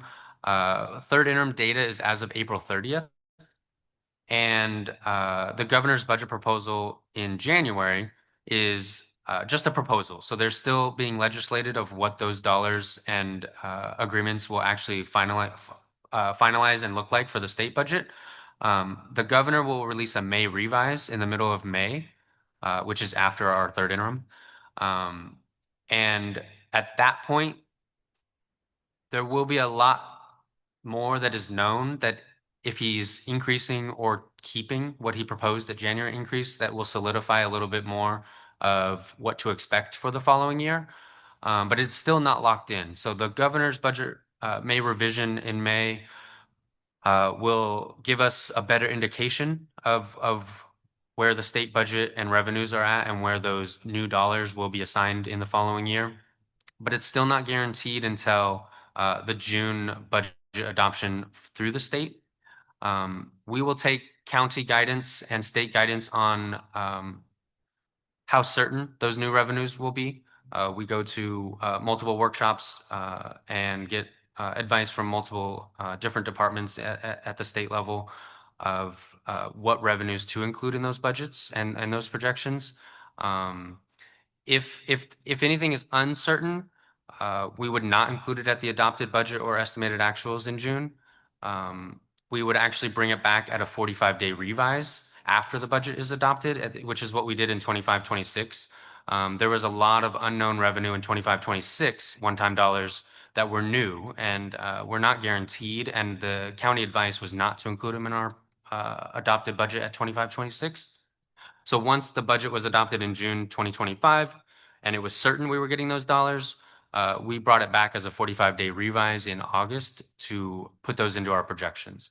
A similar thing could happen in 26-27 for new dollars that may not be guaranteed or that we're getting in the advice that is still being legislated by the Legislative Analyst's Office or the state trailer bills that were not guaranteed. So it really depends on what they are and what certainty level we have and the county has in us receiving those funds. So if we get direction that it's pretty certain we'll get those funds, we will include them at the adopted budget.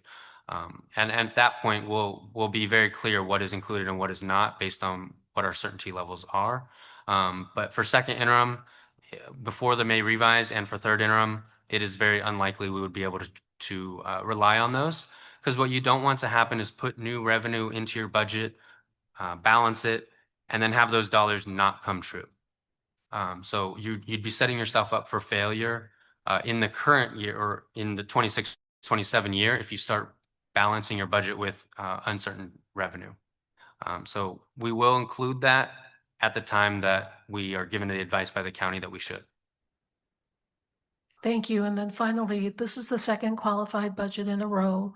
What does that mean for oversight from the county or other people who might be interested in our fiscal?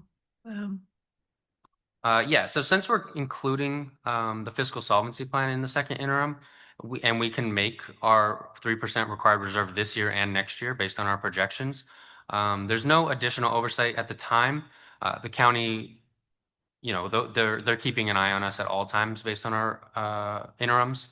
But no additional guidance will come from two qualifieds other than them requiring us to do a third interim. Okay, thank you very much. Do we have any further questions from the board? Trustee Whitten? What interim did the strike fall under? Is that first or second? The strike was early December. First interim data is as of October 31st, and we presented it in December at the board meeting in December. So the strike data and enrollment, attendance, and COLA is all included in second interim. So we have not updated anything until this point for those projections. Okay. And then can you kind of explain the change from first interim to second interim? I'm like trying to like calculate the change, but I'm not getting it, but I also don't know how it's calculated. So how is the ADA calculated from the first interim to the second interim? Sure. We take attendance in the CBEDS and CalPADS report that is certified by January, which is what we include in the second interim. So at first interim, we're doing projections based on trends, based on our enrollment projections. And at second interim, we actually have data from the first half of the school year to know where we're at and where we're trending, which is why we're decreasing our average daily attendance projection due to the loss of ADA from the strike.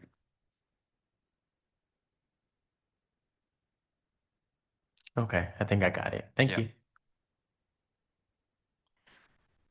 Do we have, and so see no further questions, do we have any public comment on, Trustee Smith-Folds, I'm sorry. Can we go back to slide 13?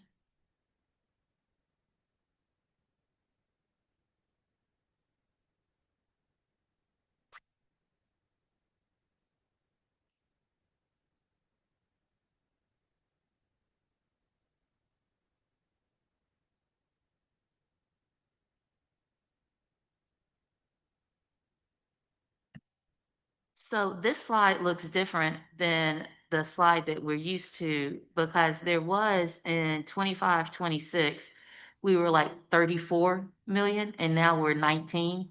Is that because of Fund 71 not being shown on here? It's due to multiple factors. So it's due to decreasing our revenue from the enrollment, average daily attendance, and COLA trends that are all down. It's due to including the fiscal solvency plan, which includes 60 million in reductions for 26-27 and 14 million in reductions for 27-28. Within that 60 million for 26-27, reducing those expenditures include not transferring funds from Fund 71 to Fund 71 and not transferring funds from Fund 17, as well as the reductions from positions in our expenditures as well. So yes, it's massively different from first interim due to all of those changes being incorporated into this projection now. So, but if I take the year 25, 26 independently, and then I take the year 26, 27 independently, and then 27, 28, if I add 15 million to each of those, it gets us the numbers that we had before. Is that accurate? Roundabout. Yeah, simplified for the most part, yes. Of the 15 million from Fund 71, 13 million of it is unrestricted and 2 million is restricted. So you would be adding 13 million to this slide since it's specifically the unrestricted MYP.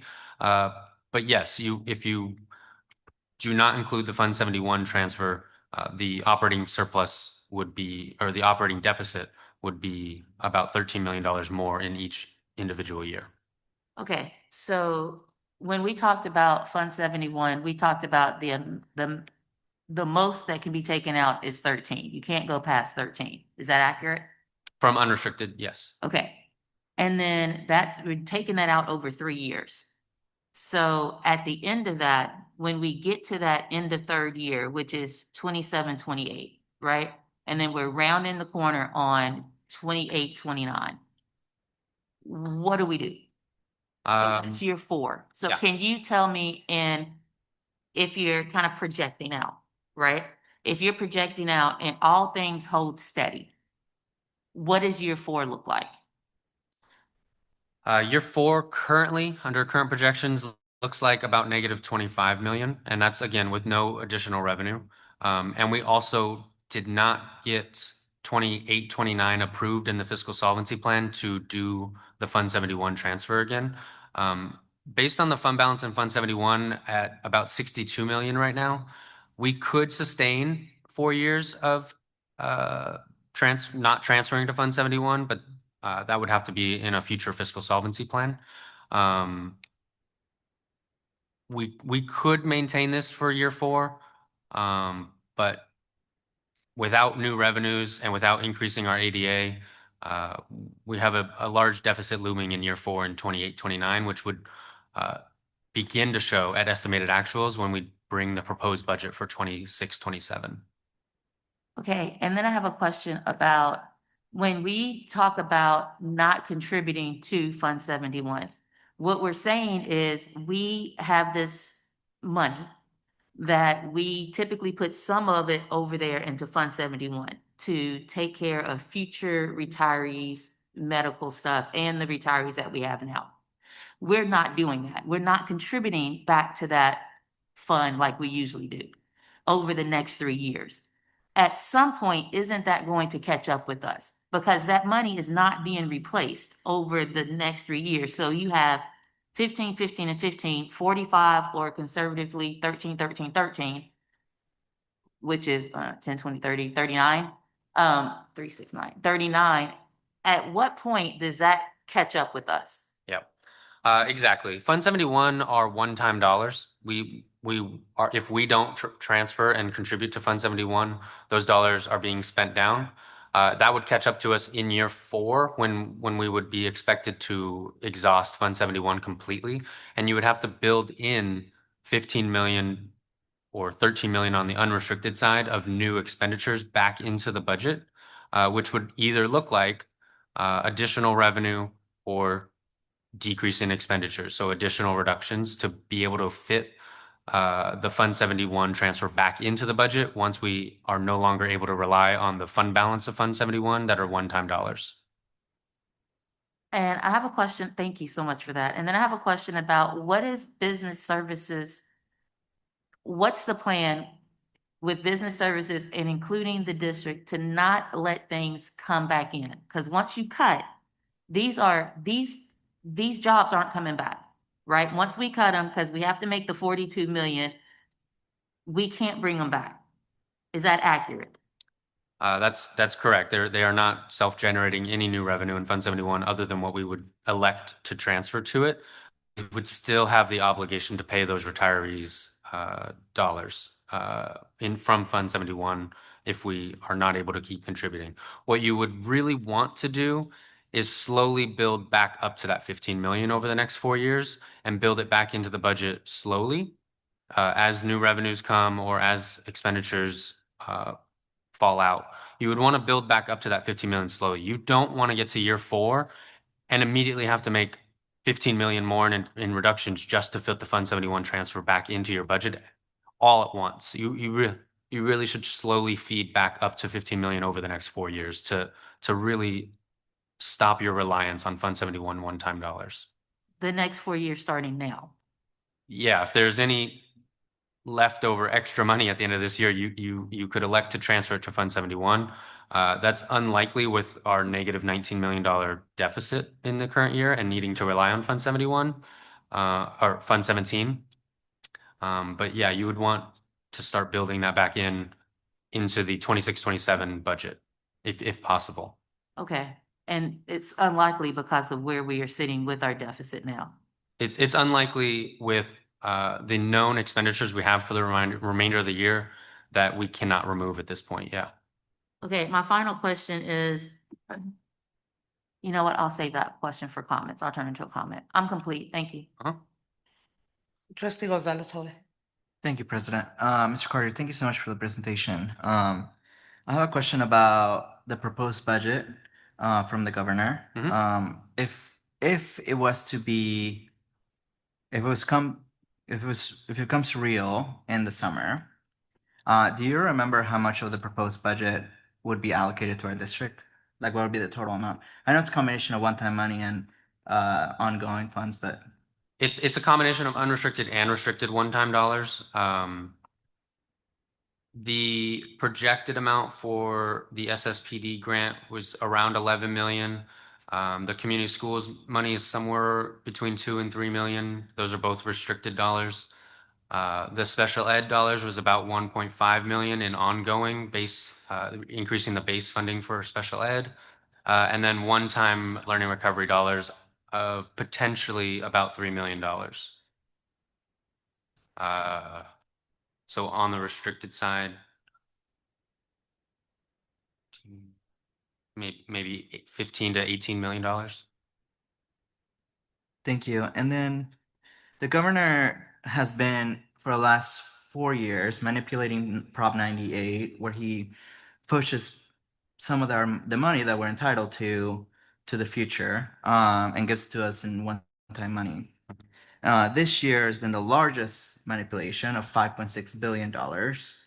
If that was to be given to us next year or the following, if we follow his pattern, do you know how much of that money we would be getting?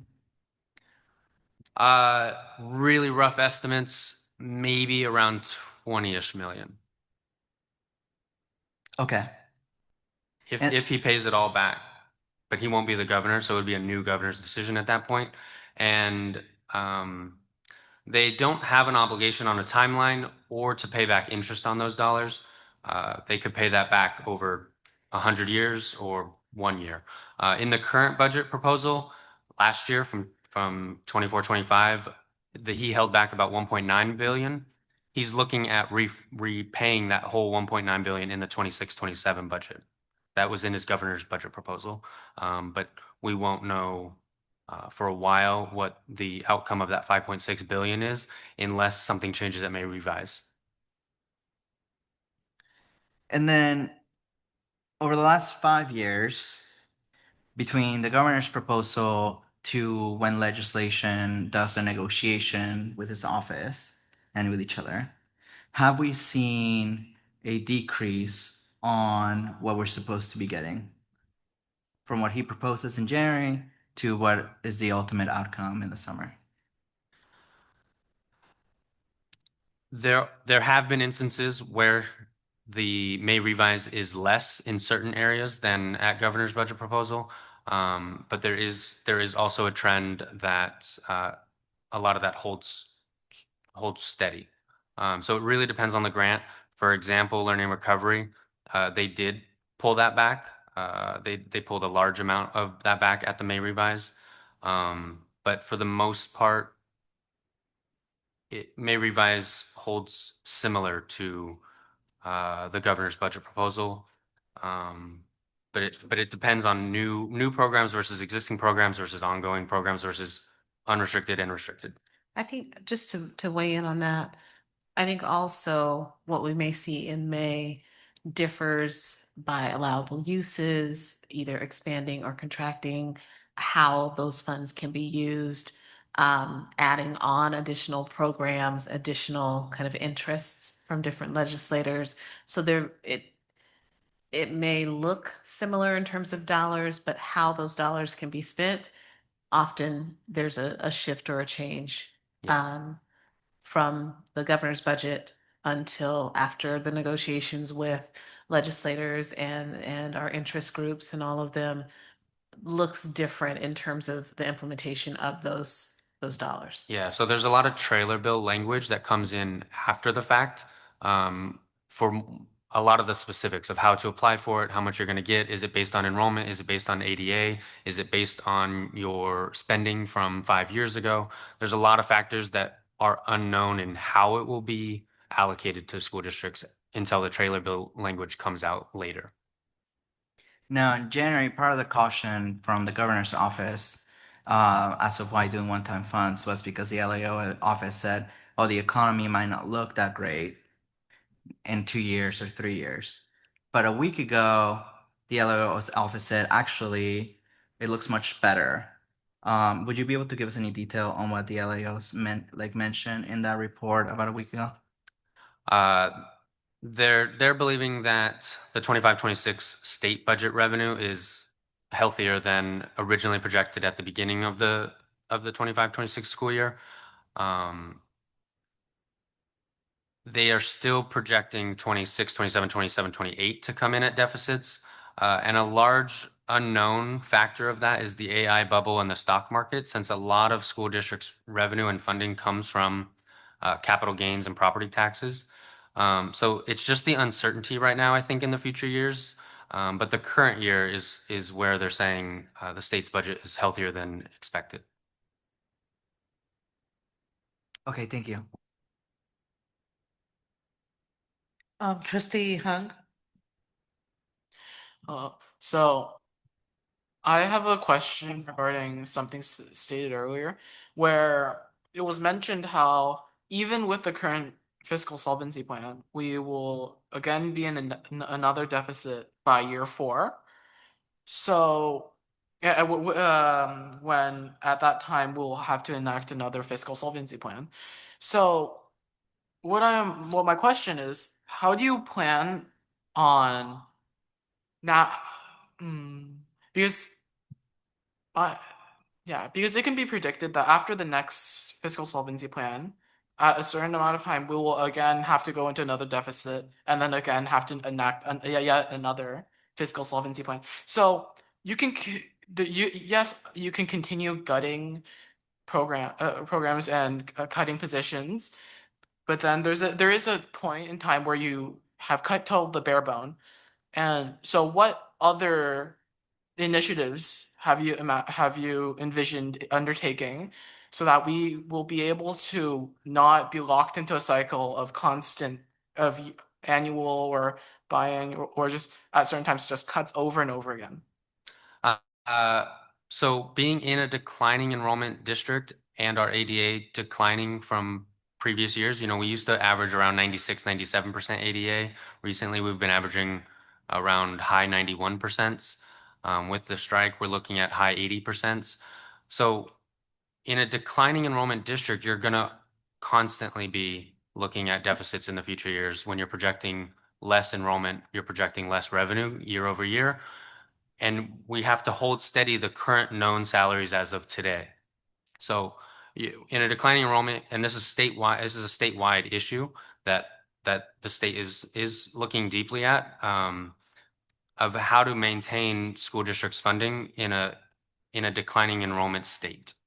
That's just the nature of the future of an MYP when you're in a declining enrollment state and you have rising salaries, step increases, negotiations on the horizon.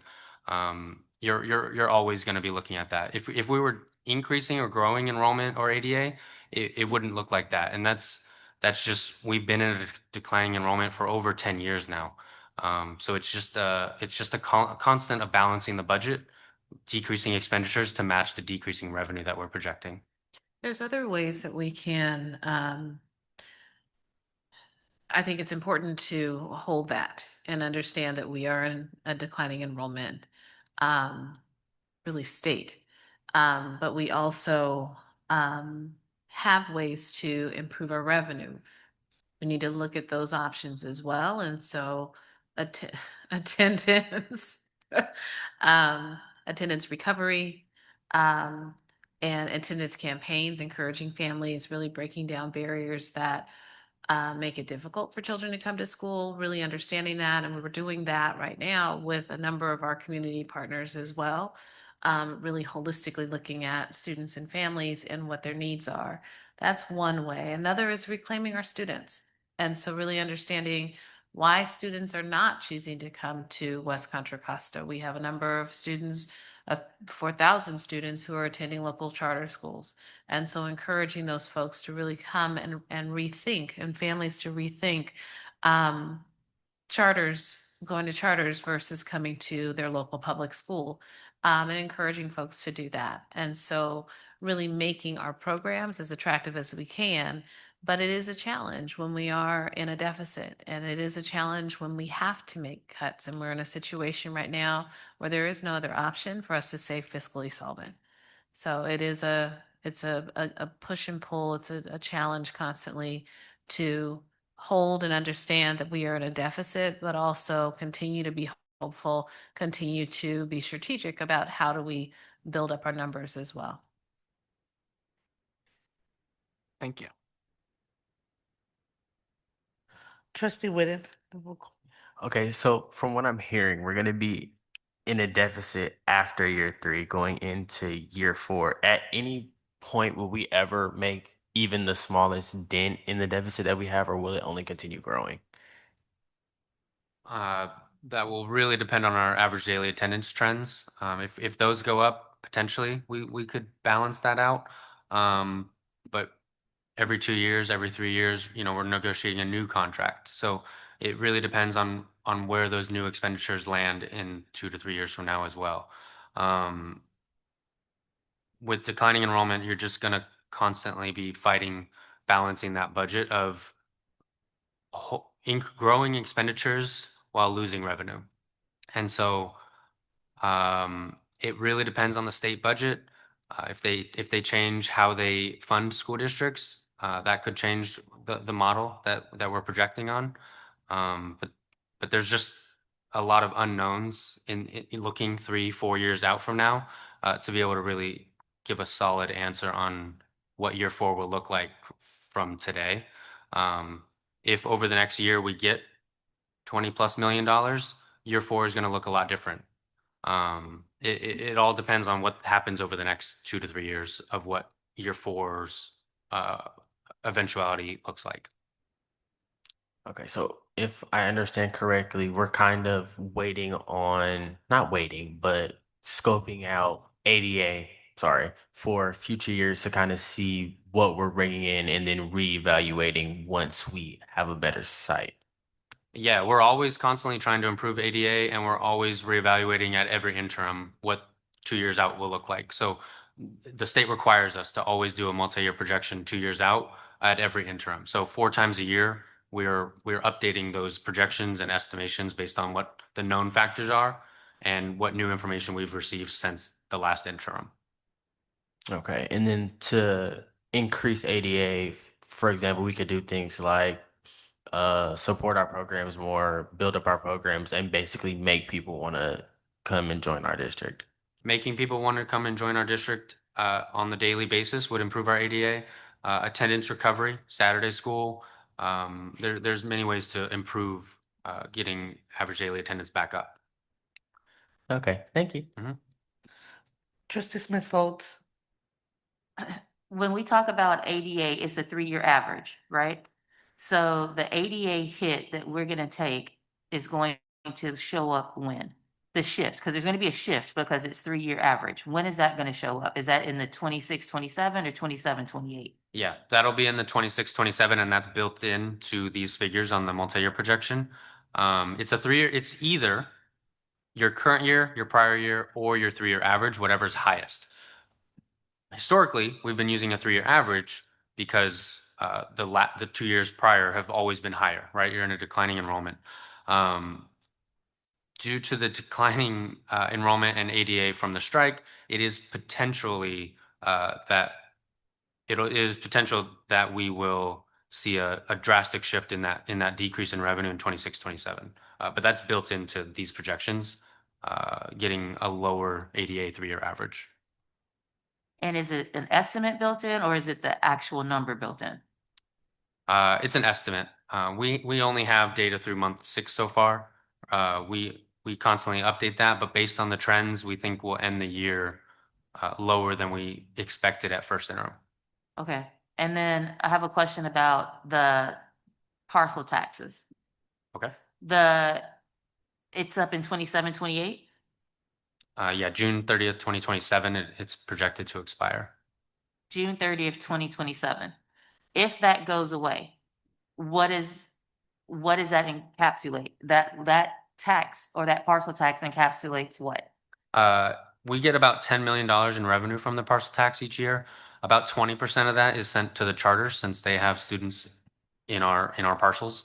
And the $8 million in revenue net and expenditures that we spend out of that parcel tax would need to be, if the parcel tax is not renewed, those $8 million in expenditures would need to be reduced.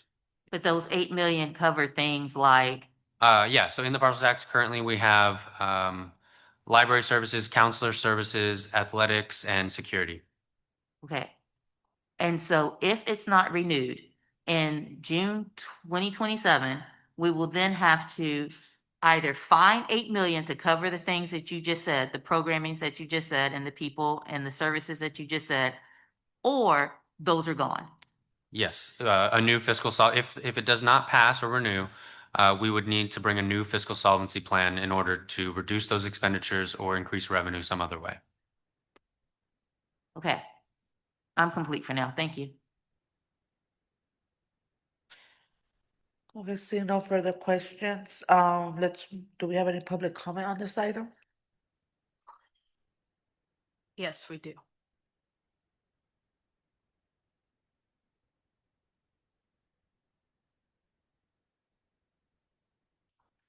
Joanna, please unmute yourself. Hey, good evening, trustees. I am Joanna Gerdian with Healthy Contra Costa. Hello, can you hear me? Yes, we can hear you. Okay. And I'm speaking tonight because we are concerned about the cuts you've recently made to balance your budget. You recently cut the community engagement positions, and I just want to inform you all, in case you didn't already know, all the work that this department holds. Community schools, CSD, SCOUs, DLCAPs, advising the MCAT, MDAC, ASAT, and ELOP. They also ensure compliance for SSC, specifically the ELACs and the APACs. It's unrealistic to think that 1 to 2 people will be able to handle all this work on top of whatever it is they're already responsible for. We understand cuts need to happen, but are you weighing the impacts of these cuts? Are they based on data, feelings, or simply math? Sure, you may save yourself a few $1 million or so, but how much more will making cuts to pivotal programs, positions, and departments cost you in the long run? Families keep leaving public schools and the school district year after year because you make it harder with every cut you make for families to see the value of keeping their students in this district.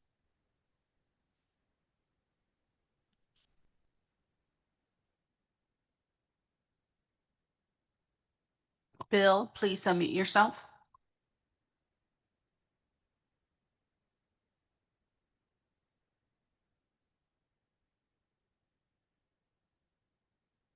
Mute yourself. Hello, can you hear me? Yes. Yeah. Thank you. My name is Bill. I'm a teacher and resident of San Pablo. A lot of what's being spoken to tonight regarding ADA and regarding fiscal responsibility over these multi-year projections. There's hasn't been discussion of the district showing us for propositions such as Prop 55, which could potentially bring in significant revenue for the district. Only investing in schools. You want to increase ADA, you want to cut arts. You want to increase ADA, but you are willing to eliminate music. Cutting these programs isn't going to increase your ADA. They're going to decrease your ADA. You continue this over and over again because you're worried about fiscal takeover. Stop it.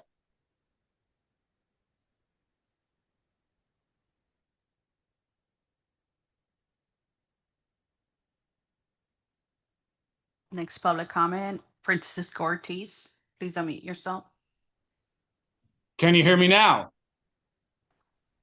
Yes.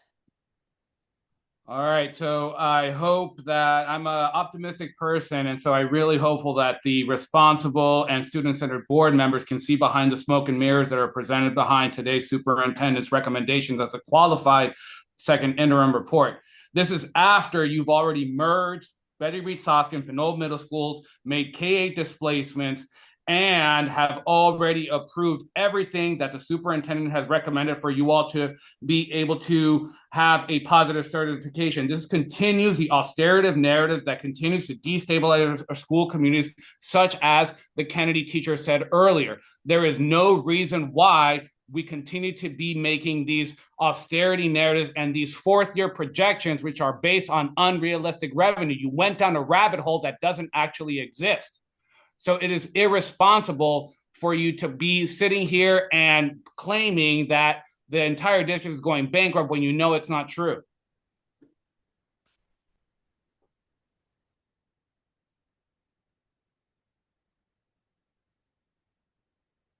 Our last public comment is Nick Crescency. Please unmute yourself.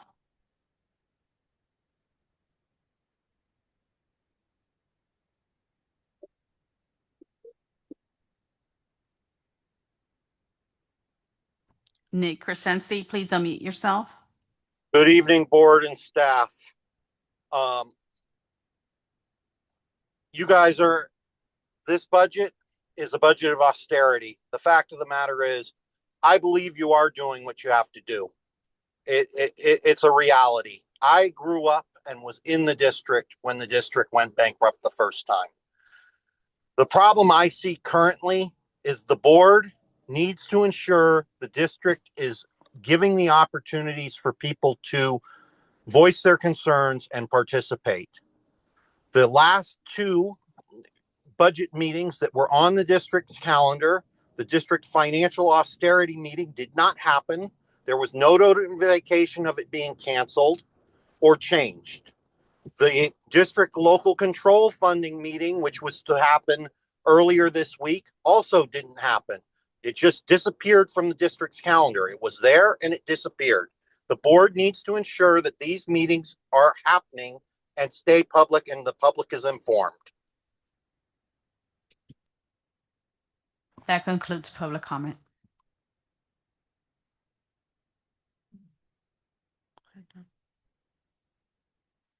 So do we have a motion to move this item? I'll go ahead and I don't know if I want to approve it. I'll accept it. Right? I didn't go every line. I didn't go over every line item in your math. The second interim for 25-26 school year. I'll second. So it was moved by Reckler, second by Gonzalez Hoy. Trustee Hung, Yes. Trustee Whitten, Yes. Trustee Reckler, Reckler, yes. Trustee Smith Folds. I'm sorry, President, is this to approve or to accept? What was the motion? To accept? Accept it. Smith Folds, yes. Trustee Gonzalez Hoy, Yes. Trustee Hernandez, Yes. and Trustee Ñanas, a yes. Motion passes. Do we have any final comments from the board? Okay, Trustee Smith Folds. I think that what we're finding is that the physical solvency plan that we currently have and the ones that we are going to have are going to greatly impact the students because it has to, because we are making cuts and we cannot get to the physical solvency plan without making cuts. That's something that we know to be true. We're going to have to cut this year, next year, year 4 that's going to be here sooner than we know it. We're going to have to continue to cut until we make plans and stick with them to pay ourselves back. Fund 17, Fund 71. And when we make these cuts, it can't come back. So the state of the district is going to change. It is already changing. This is an ongoing problem that we will have to solve, unfortunately, on the back of students' experience. I hope we can provide high-quality programs and pay for what was promised for. I'm not sure that we can do both. We also have negotiations that open up in 2 years. That's a fact. That's when we will have to make a lot of decisions that are going to impact the district, once again, at a level that can be damaging to our students. This is where we are. This is where we are because we made promises without a plan to pay for them. I'm complete. Trustee Gonzalez Hoy. Thank you, President. Thank you, staff, for the presentation and all the work behind the scenes. One thing that I would like for us to do, if the board is willing, I would like for us to approve a letter kind of like what we did today where we advocate for the 5.6 billion in manipulation of Prop 98 to be given to school districts. I saw Oakland and San Francisco both have resolutions in that manner in their next board meeting. I think that joining other districts that are struggling monetarily, which is really all large urban school districts right now in California, and pushing our governor and pushing our legislators to give us the money that is rightfully our students and ours is important. So if the board is willing, I would love for us to author a resolution in that way and for us to advocate for that. And then I would also love to see just a little bit more information in the future. I know the president is thinking about um, doing a study session about revenue enhancement strategies, including how to increase at ADA, and priorities that we could do for the next 2 years. There are some districts that have some very strong campaigns at their schools to increase attendance, including competitions. I recently saw Napa does a competition between schools to increase ADA, and they've been really successful. But I think that it requires collaboration with our unions as well, and for our staff to be fully involved in those priorities and campaigns, right? So I would love for us to engage in some of that, so that we can see an increase. And with that, I would also love for us to advocate for the change of ADA to enrollment, because if we got funded by enrollment and not ADA, we would be in a much better place. And there's legit reasons why our students are sometimes missing school that rich districts don't experience, yet they are getting much more money than we are, right? So I think sending a few of us to speak to our legislators in the next few months and speaking to CSBA about the importance of doing that would be important, because I haven't seen much work from CSBA around that. And I think it's essential for us, but not for every district, right? So I think that that's a couple of things that we could partner as a full board to bring in more revenue and think of solutions. That's it. Thank you so much. Trustee Reckler? Thank you. I wasn't going to say anything, but now that Trustee Gonzalez, Clerk Gonzalez, I spoke, want to follow up on a couple of things. I caught a piece of a lunch and learn today from CSBA. They've prepared or are preparing a resolution that they're going to send out to boards. So I'll follow up with our PACER and make sure that we get that so we could take a look at that. They were also very against enrollment-based funding. Just so that you know, and they had a big long explanation about why they were not in favor of it. That doesn't stop us, but and then I think Trustee Hernandez and I are meeting with Assemblymember Araguin and Assemblymember Wicks next week, specifically about the Prop 98 guarantee. So we're going to do some of it, but if that comes in, I'll send it in. And I did send in a resolution at least for the renewal of the prop. I forget what it was, 55. Yeah, so maybe we want to put our support on that too. And the petitions are out now. So if people see the people with the petitions collecting signatures to get them on the ballot, sign it. And that's it. Thank you. Can I ask, may I speak? Yes. Thank you. You sparked a lot, Trustee Gonzalez Hoy. I know that we are doing some work around attendance campaign right now on a smaller scales, pilots across our district, and we're seeing some really good numbers. And so looking to expand that. I don't know, Summer, in like a minute or two, if you have any of the data that you could share really quickly.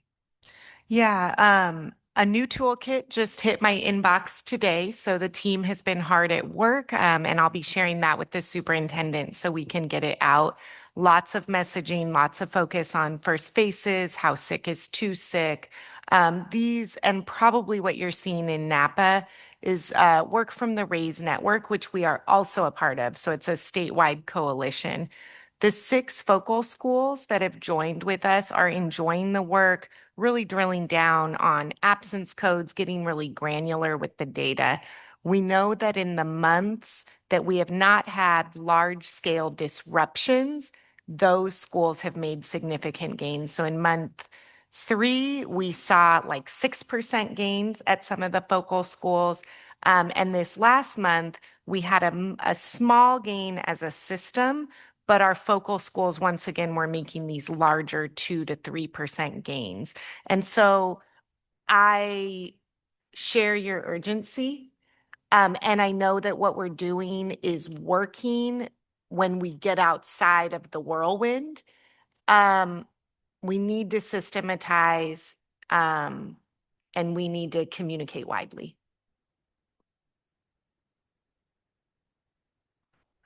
Well, thank you, everyone. Thank you. Oh, sorry. Trustee Whitten? Oh, Trustee Hung?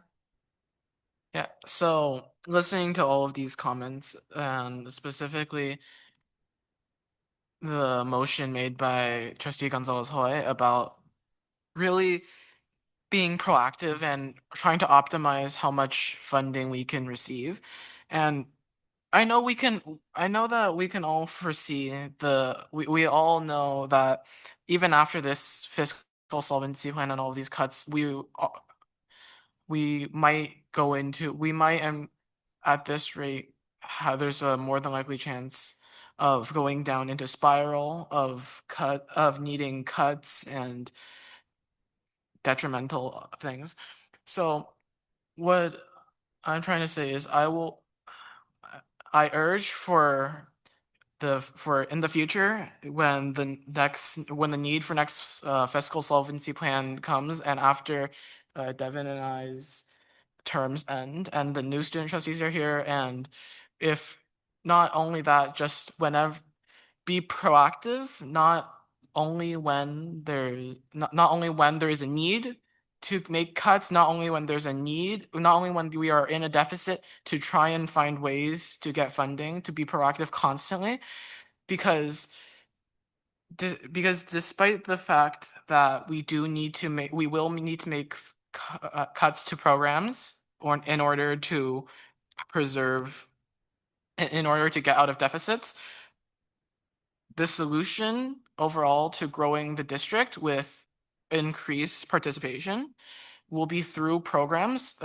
One day when we are able to muster up enough funding to regain sort of the former glory, where programs are what attract students in. In fact, I only chose to go to Korematsu and El Cerrito instead of a charter school because I was in the elementary band program, because of the quality of the band programs I heard were at Korematsu and El Cerrito. It was because of these extra programs that I actually chose to go to these public schools instead of a charter. Trustee Whitten? I'm kind of worried for how we move forward, only because if we're trying to focus on ADA and like Trustee Hung said, we're just gonna keep cutting programs and cutting programs, which I think will not give us the outcome that we're looking for. Once our terms are up here, we don't know who else is gonna come in.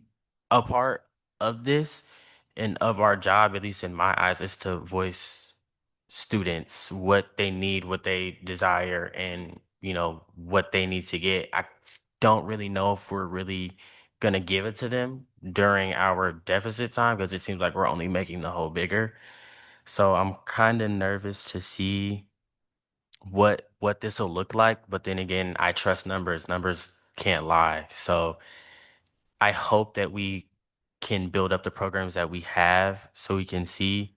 And then, once the new student trustees come in, they can continue the work that we're doing. And even when my term is up specifically, my work with this district doesn't stop at this desk right here. It's going to continue going further. So I definitely plan on being involved more in a lot of these different sessions so I can help those the way that some of these programs and extracurriculars have helped me.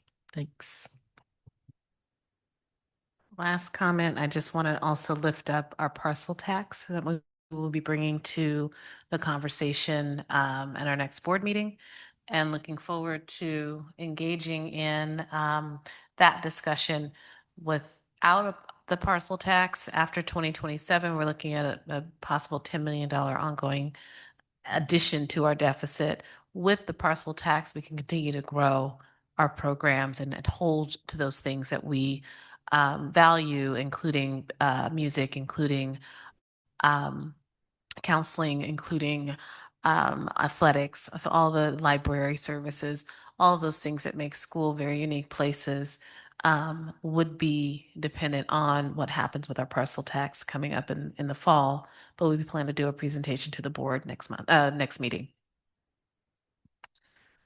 All right, well, thank you, and thank you for the hard work. I think my last comment is really taking into consideration on how we include our students with these attendance campaign. You know, how do we get them involved? I think peer-to-peer, wording sometimes holds more ground than, sometimes us just rolling out these campaigns and saying this is what we're doing. But I think the more input that we have, especially around our students, and having them hold each other accountable to like, when is it okay to not show up? Like having them motivate each other on why we should be showing up. So I think getting our students involved and figuring out how we can also utilize some of the programs. I remember at the elementary school, something that really worked for us was like the walking school bus, getting, parents involved and getting them excited about the walking school bus, right? So how do we bring back some of those things where, we are supporting our community schools into ensuring that our kids are coming to school because the parents aren't feeling the weight of I can't take them in, myself today. So that's my last comment, and I appreciate everyone for your hard work tonight. So now we'll move on to um item E3, resolution number 2526-63, transfer from Fund 17 to pay current year liability, and I think that's Mr. Carter's item as well. Yes, thank you. Based on the recently accepted budget for second interim 25-26, it recognizes that the district has a structural deficit, meaning the current year revenues are less than the budgeted current year expenditures. The district balances that 25-26 budget by utilizing district-held reserves. The structural deficit in 25-26 requires a draw upon monies held in Fund 17 equal to $19.4 million. In order to address that the ongoing structural deficit, the board has approved a fiscal solvency plan. That plan identifies the need for reductions in current year budget and through the forecasted period of 27-28. Staff requests or recommends the board approve a resolution 25-26-63 to utilize Fund 17 to address the current year structural deficit. This gives the district the authorization to make the transfer from Fund 17 to Fund 01. Okay, so we have any board questions on this item? Seeing none, do we have any public comment? Yes, we have one. Francisco Ortiz, please unmute yourself. Thank you very much. Can you hear me? Yes. Great. So this is another example of the smoke and mirrors tricks and how numbers can lie, Trustee Witten. So as you all know, the district approved a transfer from Fund 17 as well as a fund from Fund 71. Trustee Smith-Folds, we cannot pay back Fund 17. And so because you omitted Fund 71 transfers in this resolution, you can ask for a qualified budget. This is how you cook the numbers. We are incredibly disillusioned by the public campaign to blame educators and classified staff for the strike. It's not a work stoppage, it was a strike that every single cabinet member and superintendent benefited from without objection, with an 8% salary increase and total benefits that went straight to them for the fight that UTR and Teamsters brought. So this was a strike that you could have avoided that you did not. So don't blame us.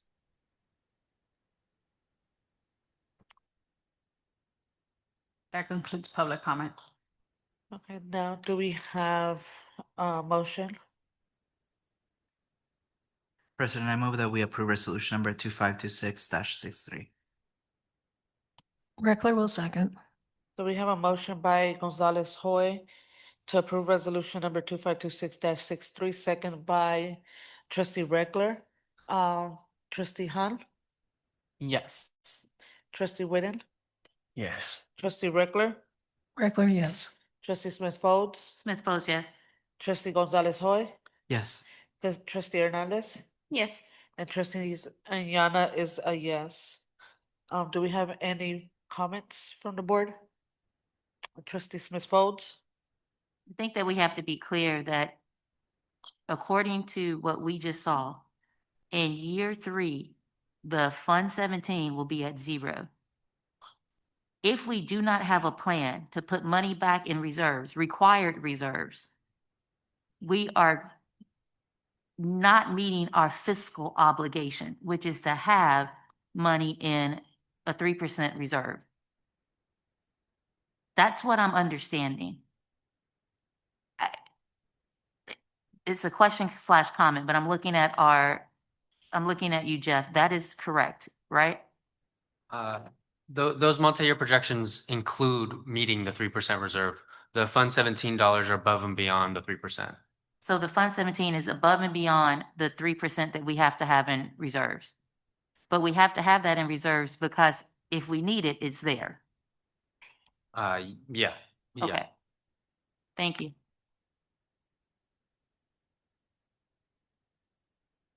Trustee Whitten?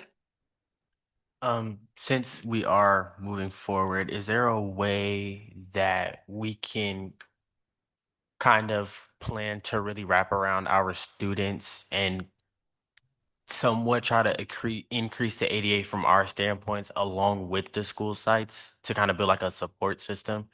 I guess is kind of what I'm trying to think about. It's not a question yet, it's more of a comment. I'm just thinking out loud. But trying to see if we can increase ADA that way because I mean the numbers are there. If we don't have it, we don't have it. If we can't give it, we shouldn't tell people that we can. So I think it and what I'm saying is there has to be some sort of plan in place moving forward where we can wrap around what we do have and support who we have while they're here. Thanks.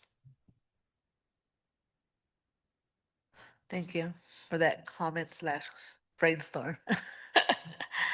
So seeing no further comments from the board, we'll now move on to item E4, retirement initiative for employees impacted by reduction in force, the UTR MOU, and that is Ms. Sylvia Greenwood's item. Good evening. Good evening, Board.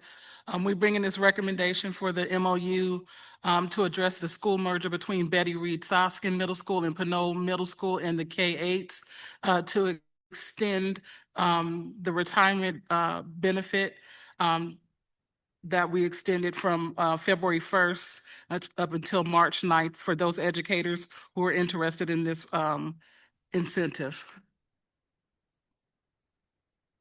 Do we have any board questions on this item? Seeing none, do we have any public comment on this item? Yes, we have one. Or two. Francisco Ortiz, please unmute yourself. While UTR does not advocate for the retirement of any of our retirees because of the mergers, we are in approval of your recommendation of this MOU because it actually outlines the process of how folks who are impacted by the superintendent's fiscal solvency plan merger for the 2 middle schools and the K-8 displacement that outlines how folks will be able to serve our students best within the district. I am very, very concerned about the fiscal possibilities in this resolution or what's been outlined here. As another example of the austerity narrative, there's no way that the impacted folks, even if every single one of them were to resign, were to equal over to $200,000 or $300,000. So this is more about the process and making sure that we connect with HR tomorrow to ensure that all the educators have a placement for next year and support our students.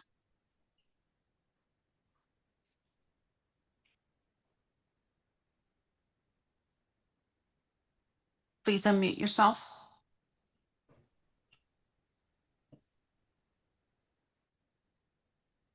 Thank you. Could you hear me? Yes. Good evening, trustees and board. I'm not sure why my hand has been lowered all night for public comment.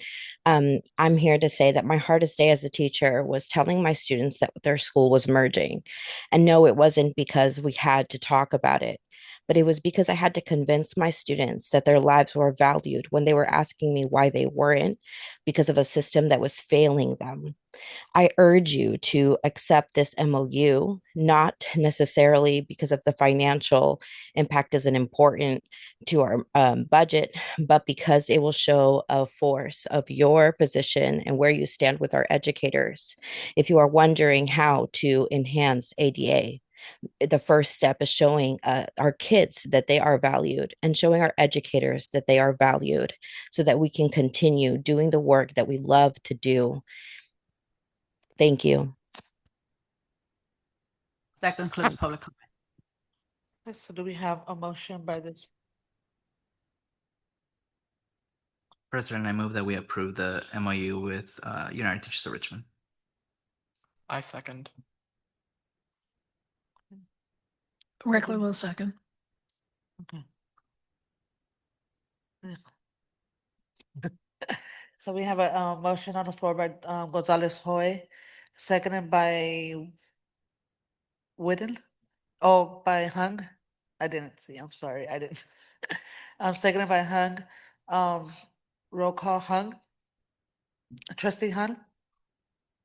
Yes. Trustee Whittle. Yes.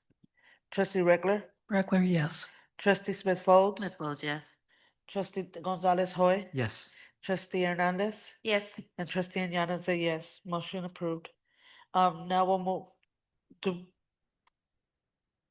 Okay, do we have any board comments on this item? Okay, seeing none, we'll move on to item 5, 2025 6 CSBA Delegate Assembly election. And that is Superintendent Collins' item. Yes. The California School Boards Association has issued its ballot for candidates for the California Delegate Assembly Subregion 7A, which is Contra Costa County.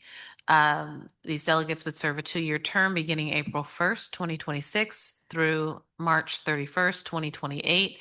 The ballot provides for the board to vote for 3 candidates, and there are 3 candidates on the ballot. So I would like to leave this to the board to make a determination on how they would like to take action. Do we have any board questions on this? Seeing no questions, do we have a public comment on this item? No public comment. Do we have a motion? Before I make the motion, if it's okay with you, I'll just share with the rest of the board that I know the 3 candidates, and I think that they'd be great advocates. So if it's okay with all of you, I'll make a motion that we vote for all 3. Reckler will second. So we have a motion by Gonzalez Hoy to approve for all 3. Second by Reckler. Moving on to Trustee Hung. Yes. Trustee Winnan. Yes. Trustee Reckler. Reckler, yes.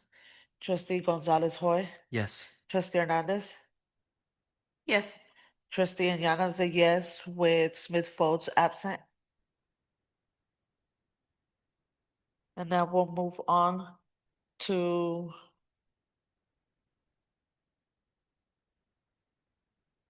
item C9. We'll move on to item C9. Genetic camera access control system 5-year renewal. And can I ask our CTO, Lori Wong Roberts, can you speak to this item, please? Absolutely. Good evening, board. If it's okay with you, I'd like to talk about both items at the same time. Could I do that? Because they do go hand in hand. Basically, one of them is software. Genetech is what we use to manage our security cameras, all of them. This is a 5-year contract. We'd be paying for the 5 years up front. We needed to get a 5-year contract because then that locked in the price. As for the hardware piece of it, it's actually, those are it's a server that holds on to 30 days for each site worth of footage. And we need to get a new server and new disks so that we can keep up with the demand. Okay. Are there any questions? Trustee Hernandez. I have questions. Because they do go hand in hand. I know that some of our cameras and some of our schools are not working. I'm specifically talking about Helms Middle School that has 175 cameras, but only 15 of those cameras are operational.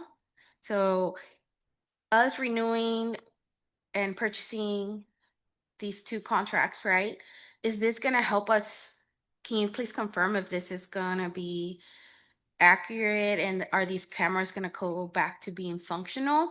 Because it is a very safety concern. I know there was certain schools listed and Helms was part of it.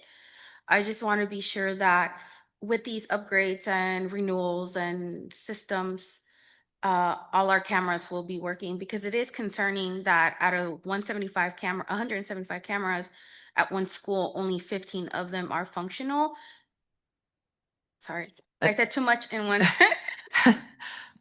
Understood. The contracts are really to support the cameras. These are actually not for the cameras themselves. That is actually something that we are discussing. We do know that we have some upgrades that we need to do with the cameras themselves, but this is actually the support part of the system.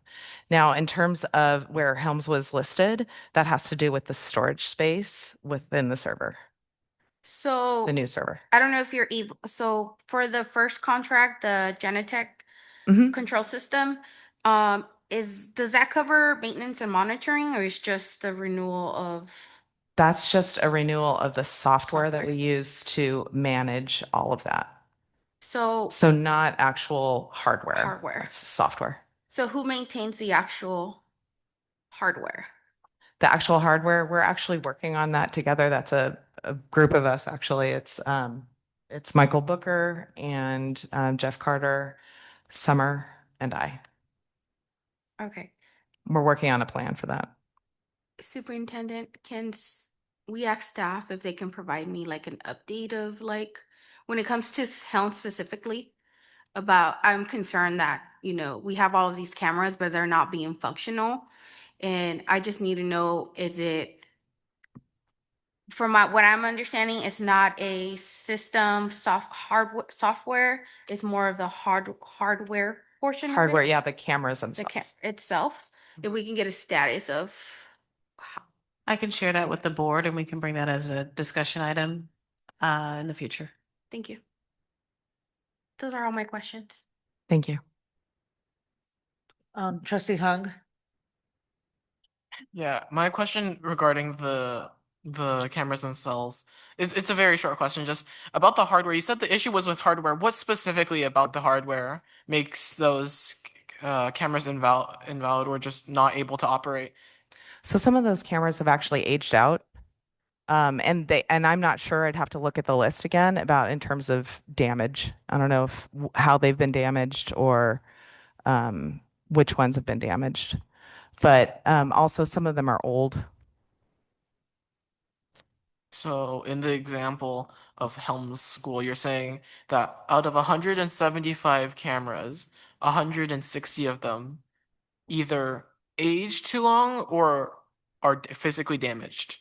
I actually have not looked at the spreadsheet recently for Helms to see the numbers. Or just in general. Trustee Hung, we will pull that information and data for you. We don't have that information tonight. Alright. but we will definitely pull that and prepare a presentation for the board to update. Do we have any further questions? Okay, I have a question specifically to the leadership Greenwood Academy campus. So you guys have leadership on there. I know that they're on a different camera system, or am I confused with the software development? And why are they on this list? They're on So- the list because they share a campus with Greenwood. So they are part of this. Yes. So they are still working under our network? Because I was under the understanding that they're It's on their own actually- network or. I believe that that one is separate, but it's all part of the update here. Okay. So I think that was my question. Do we have any public comment on this item? No public comment. Okay. Do we have a motion? I'll move that we approve items C9 and C10. I'll second. Okay, so we have a motion on the table by Gonzalez Hoy, second by trustee Hernandez. Trustee Hung, Yes. trustee Whitten, Yes. trustee Reckler, Reckler, yes. trustee Smith Folds, Smith Folds, yes. trustee Gonzalez Hoy, Yes. trustee Hernandez, Yes. and trustee Yanas, a yes, motion passes. Now we'll move on to item. G, just comments from the board, and future agenda items. We are 10 minutes away, so can we limit our comments to the board to a minute? Do we have any comments from our board tonight? No, no. No. Okay, seeing, none, we'll move on. Oh, okay, sorry. Okay, trustee Smith Folds. Would you like me to wait for the clock? No, you go ahead. Go ahead. You're the only, I'm the only one. you're the only comment. Thank you, everyone, for the opportunity to share board comments. I think that it is very important that we have every month a report on our treasury, because that is the way that we are monitoring the health of our budget. So I would love to have as future agenda items that monthly we get reports about the health of our treasury, how much we have in treasury. I also think that we need to continue to be a board that is educated. So having information brought back to the board that's also shared with other members of the community, like our principals. Our principals had amazing principals meeting where they got to deep dive into some data around our student experience. Our All Student Congress had the same opportunity to deep dive into that data. I would love to have presentations brought back to the board so we can have that same opportunity to have a summary and then deep dive into that data ourselves and talk about our tier one support, because I believe that the only way that we are going to survive as a district, and I'll just take 2 more seconds, the only way we're going to survive as a district because of the physical crisis that we are in is if we all make decisions together that are going to be student-centered and the best for our students and their future in this district. I am complete. Thank you. Any further comments? Trustee Reckler? I'm sorry, if I could just add on to this. I don't think it's as much as what's in the treasury, but the statement of cash flows by month of how the funds are going out. So as this data is brought back or how you decide, I think the statement of cash flows is an important part of that. Thank you. I think it should be probably both in. Just so we can see. Okay, we'll move on. Okay, we'll move now on to item H, the next scheduled Board of Education meeting. The next regular Board of Education is scheduled for March 25th, 2026 at Livonia Dijon Middle School. And we will adjourn tonight's regular board meeting at 9:54 p.m. Thank you, everyone, for joining us, and we'll see you next month. We'll see you later this month.